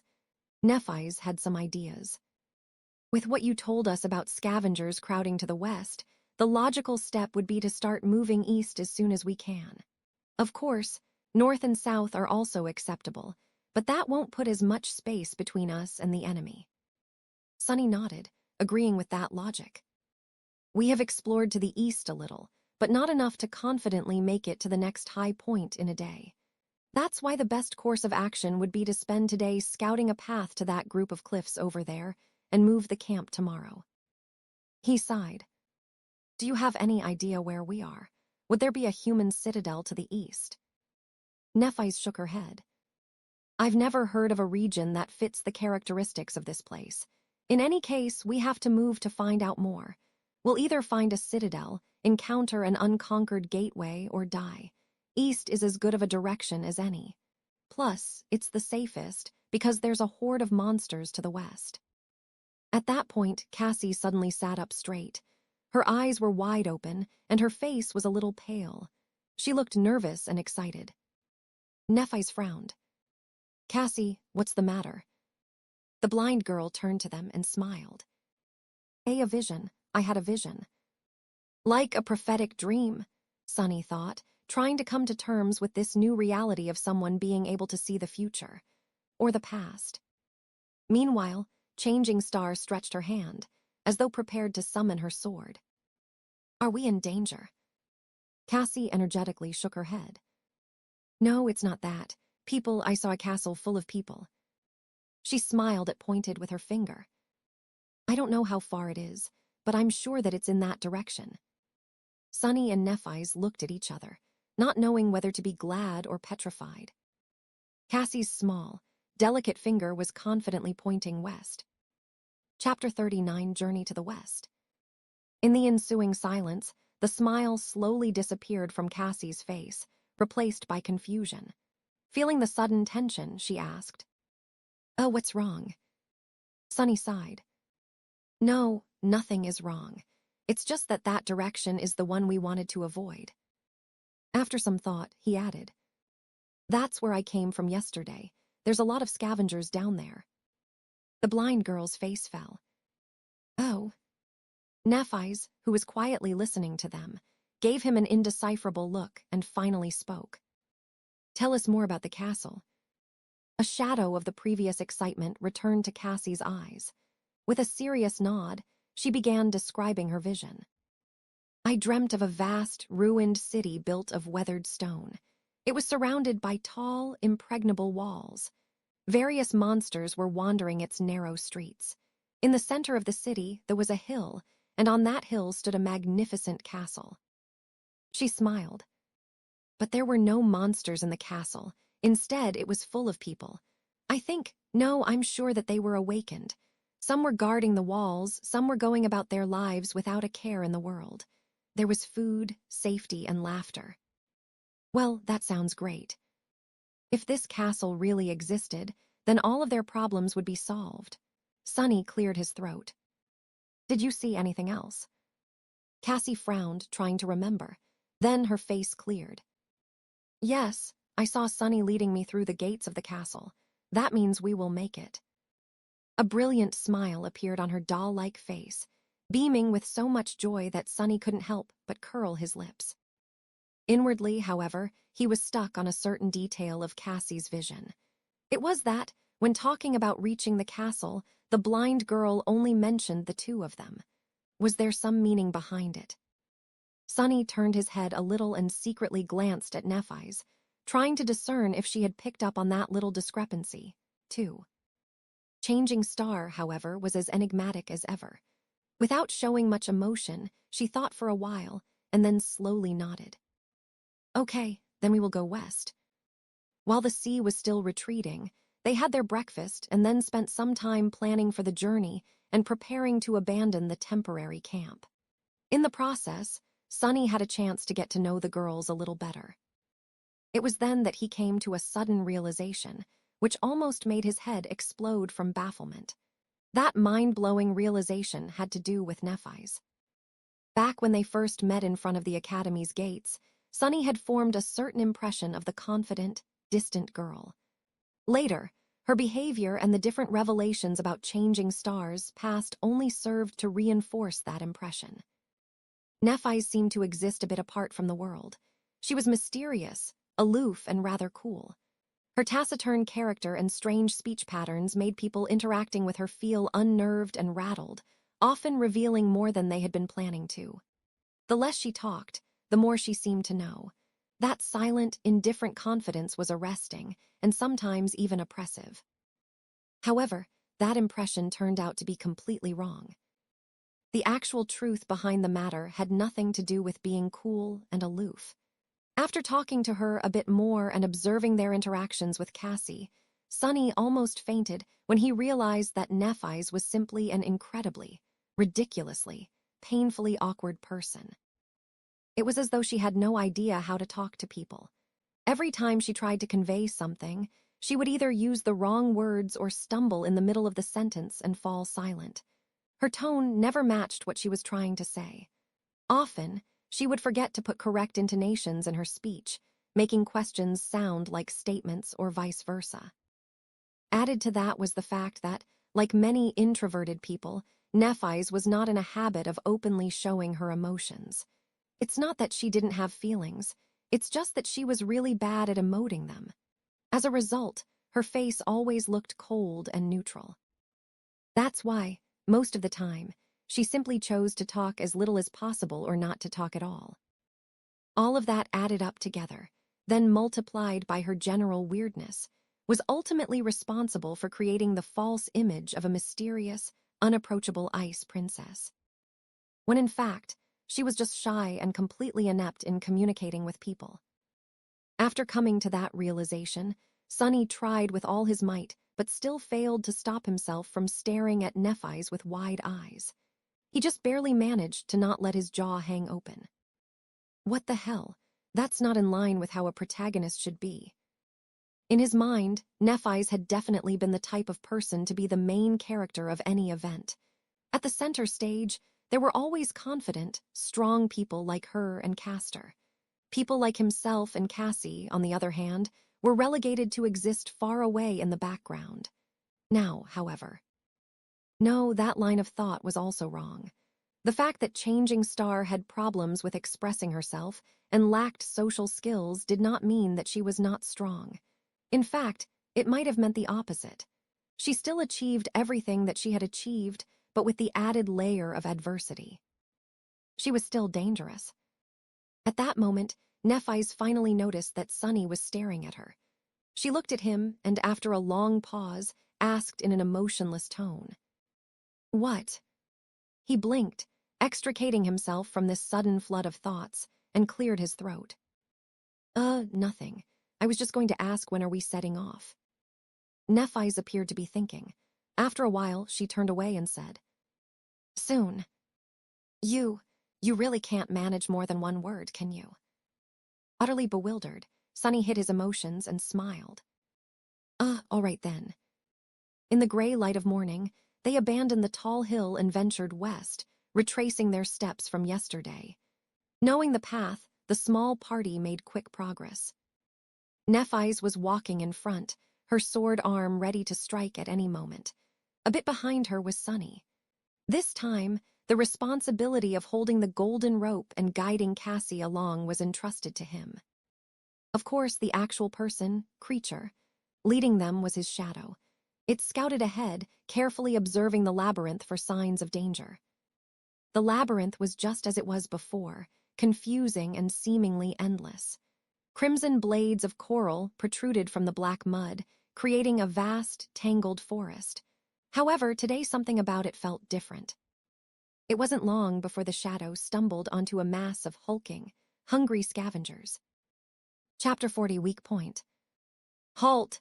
Sunny whispered, observing the group of scavengers through his shadow. As soon as the word left his lips, Nephi's immediately summoned her sword. After studying the surroundings for a second, she turned her head and glanced at him with a question in her eyes. Kasha, meanwhile, froze in place and hesitantly raised her staff. Sunny counted the monsters. 1, 2, 3, 5. Curses! The hulking beasts seemed like the losers of the pack, similar to the one he had killed. However, their wounds were not as pronounced and terrible. Each of them was much more of a threat than the mangled one from before, and there were half a dozen of them at least. There are scavengers on the path ahead, 6 of them. They're slowly moving in our direction. Nephi's cast a gaze forward. There was a calculating look on her face. They're done with the carcass. Sunny thought for a moment, and then shook his head. No, I don't think so. But maybe there's not enough meat for everyone anymore, so some stragglers had no choice but to leave with an empty stomach. Nephi's nodded and gestured to a nearby branching path. We'll circle around them. The 3 sleepers hastily moved forward and changed paths, giving a wide berth to the group of monsters. Tense and grim, they continued walking, trying to stay on course and not get lost in the labyrinth. However, in the next hour, they had to turn in a random direction again and again, avoiding other scavengers. The distance between them and the giant statue was not shortening at all. At some point, they were catching their breath near one of the numerous dead ends of the Crimson Labyrinth. They had no choice but to wait, since a large number of creatures was moving past their hiding spot, separated from them by a long length of a twisting coral passage. Sunny sighed and shook his head. We can't go on like that. At this rate, we'll never make it to safety before sunset. Cassie was the first one to react. Maybe we should turn back. That was a reasonable suggestion. However, Sunny felt reluctant to agree. Nephi's shared his thoughts. With a blank expression, she said, It will only get harder tomorrow. She was right. By tomorrow, there would be even more scavengers flooding the labyrinth. Then what should we do? Changing Star tilted her head, thinking. After a while, she turned to Sunny. Fight. Fight against dozens of those monstrosities. Was she crazy? Sunny tried to hide his derision as he spoke. I know that you are skilled with the sword, but have you forgotten that each of those things is a whole rank above us? We won't survive in a fight against many. Nephi's nodded. We avoid large groups, cut down smaller ones. After a moment, she added, If there's 1 or 2 of them, there's a chance. Sunny wanted to retort, but couldn't find a good reason. In the end, he gave up. Fine. Nephi stared at him for a while. Then she suddenly asked, Have you studied the corpse of the scavenger you had killed? What was that supposed to mean? A bit surprised, Sunny shook his head. No. He was too busy being in pain and trying to make it to safety before the sea returned. And why would he study a corpse? Wait, I think Teacher Julius mentioned something. After a short pause, Nephi spoke. Scavengers have 3 weak points on their bodies. The first one is obvious. It's their joints. Anything that has to be flexible can't be too rigid. So there's gaps in the armor above the joints. By targeting the joints, you can diminish their mobility and attack capacity. Oh, so, by studying a dead monster, one could better understand their strengths and vulnerabilities. This idea was so obvious that Sunny admonished himself for not realizing sooner. Meanwhile, Nephi's continued. The second one is the same. It's where their torso connects to the carapace. If you manage to accurately hit that spot, you can heavily injure a scavenger and deal serious damage to its body. However, unless you succeed in severing its spine, the wound won't be fatal. It'll still be able to fight for a while. Sunny couldn't help but notice that Changing Star's awkwardness seemed to disappear whenever she talked about things that she felt confident about, like ancient heroes, or killing things. Curious. The last weak point is on their back, approximately at the level where the eyes are. There's a slightly concave, discolored cavity in their armor. It is where several armor plates connect. The chitin there is comparatively thin. If you can pierce through it, you can destroy the brain directly. That will be a killing blow. That is good to know. However, that weak point was too high to be hit by a human. After all, scavengers were more than 2 meters tall. As though reading his thoughts, Nephi's added, "That weak point is very hard to target. Circling around a scavenger is almost impossible due to their size, speed, and the attack range of their pincers." She looked at him and calmly said, "If we stumble on a single scavenger, I'll be the bait. My task will be to make it turn around and then restrain it, exposing the third weak point. Your task will be to kill it." Sunny gulped. "What if there's 2 of them?" As usual, Nephi's paused before answering. "Don't die." It wasn't long before they were left with no choice but to attempt a fight against a scavenger. Behind them, there was a long stretch of the labyrinth with no suitable branching paths for them to turn onto. Ahead of them, there was a small clearing with only one other passage leading out of it. Not far into that passage, a massive scavenger was moving slowly in their direction. Sunny quickly described the situation and waited for Changing Star's feedback. Without much delay, she gave him a nod. "We fight in the clearing." After that, Nephi's gently guided Cassie to the wall of the labyrinth and helped her find a place to sit. "Wait here, we'll be back." After some thought, she added, "Soon." As Nephi's moved to walk away, Cassie grabbed her hand. Her face was pale and tense. "Neph, you be careful, okay?" Nephi's blinked and tilted her head a little. Then she smiled. Sure." With that, she and Sunny hastily headed for the clearing. By the time they got there, the scavenger was seconds from appearing. Sunny's shadow flew out of the passage and reattached itself to his feet. Without having to discuss things with Nephi's, he quickly hid in the shadows and waited there, hoping for a chance to attack. Nephi's, on the other hand, strolled to the center of the clearing and calmly stood there, her shoulders relaxed and her back straight. An elegant longsword appeared in her hands, carelessly pointed to the ground. Not knowing what else to do, Sunny silently repeated her words. "Don't die." A second later, the scavenger walked into the clearing. When his tiny eyes spotted Nephi's, an evil light ignited in them. Without wasting even a second, the massive monster screeched and rushed forward to attack. Its huge pincer shot forward with terrifying speed, tearing the air in its path.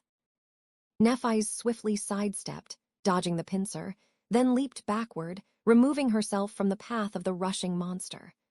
Simultaneously, her sword flashed in the air, cutting deep into the joint of one of the scavenger's front legs.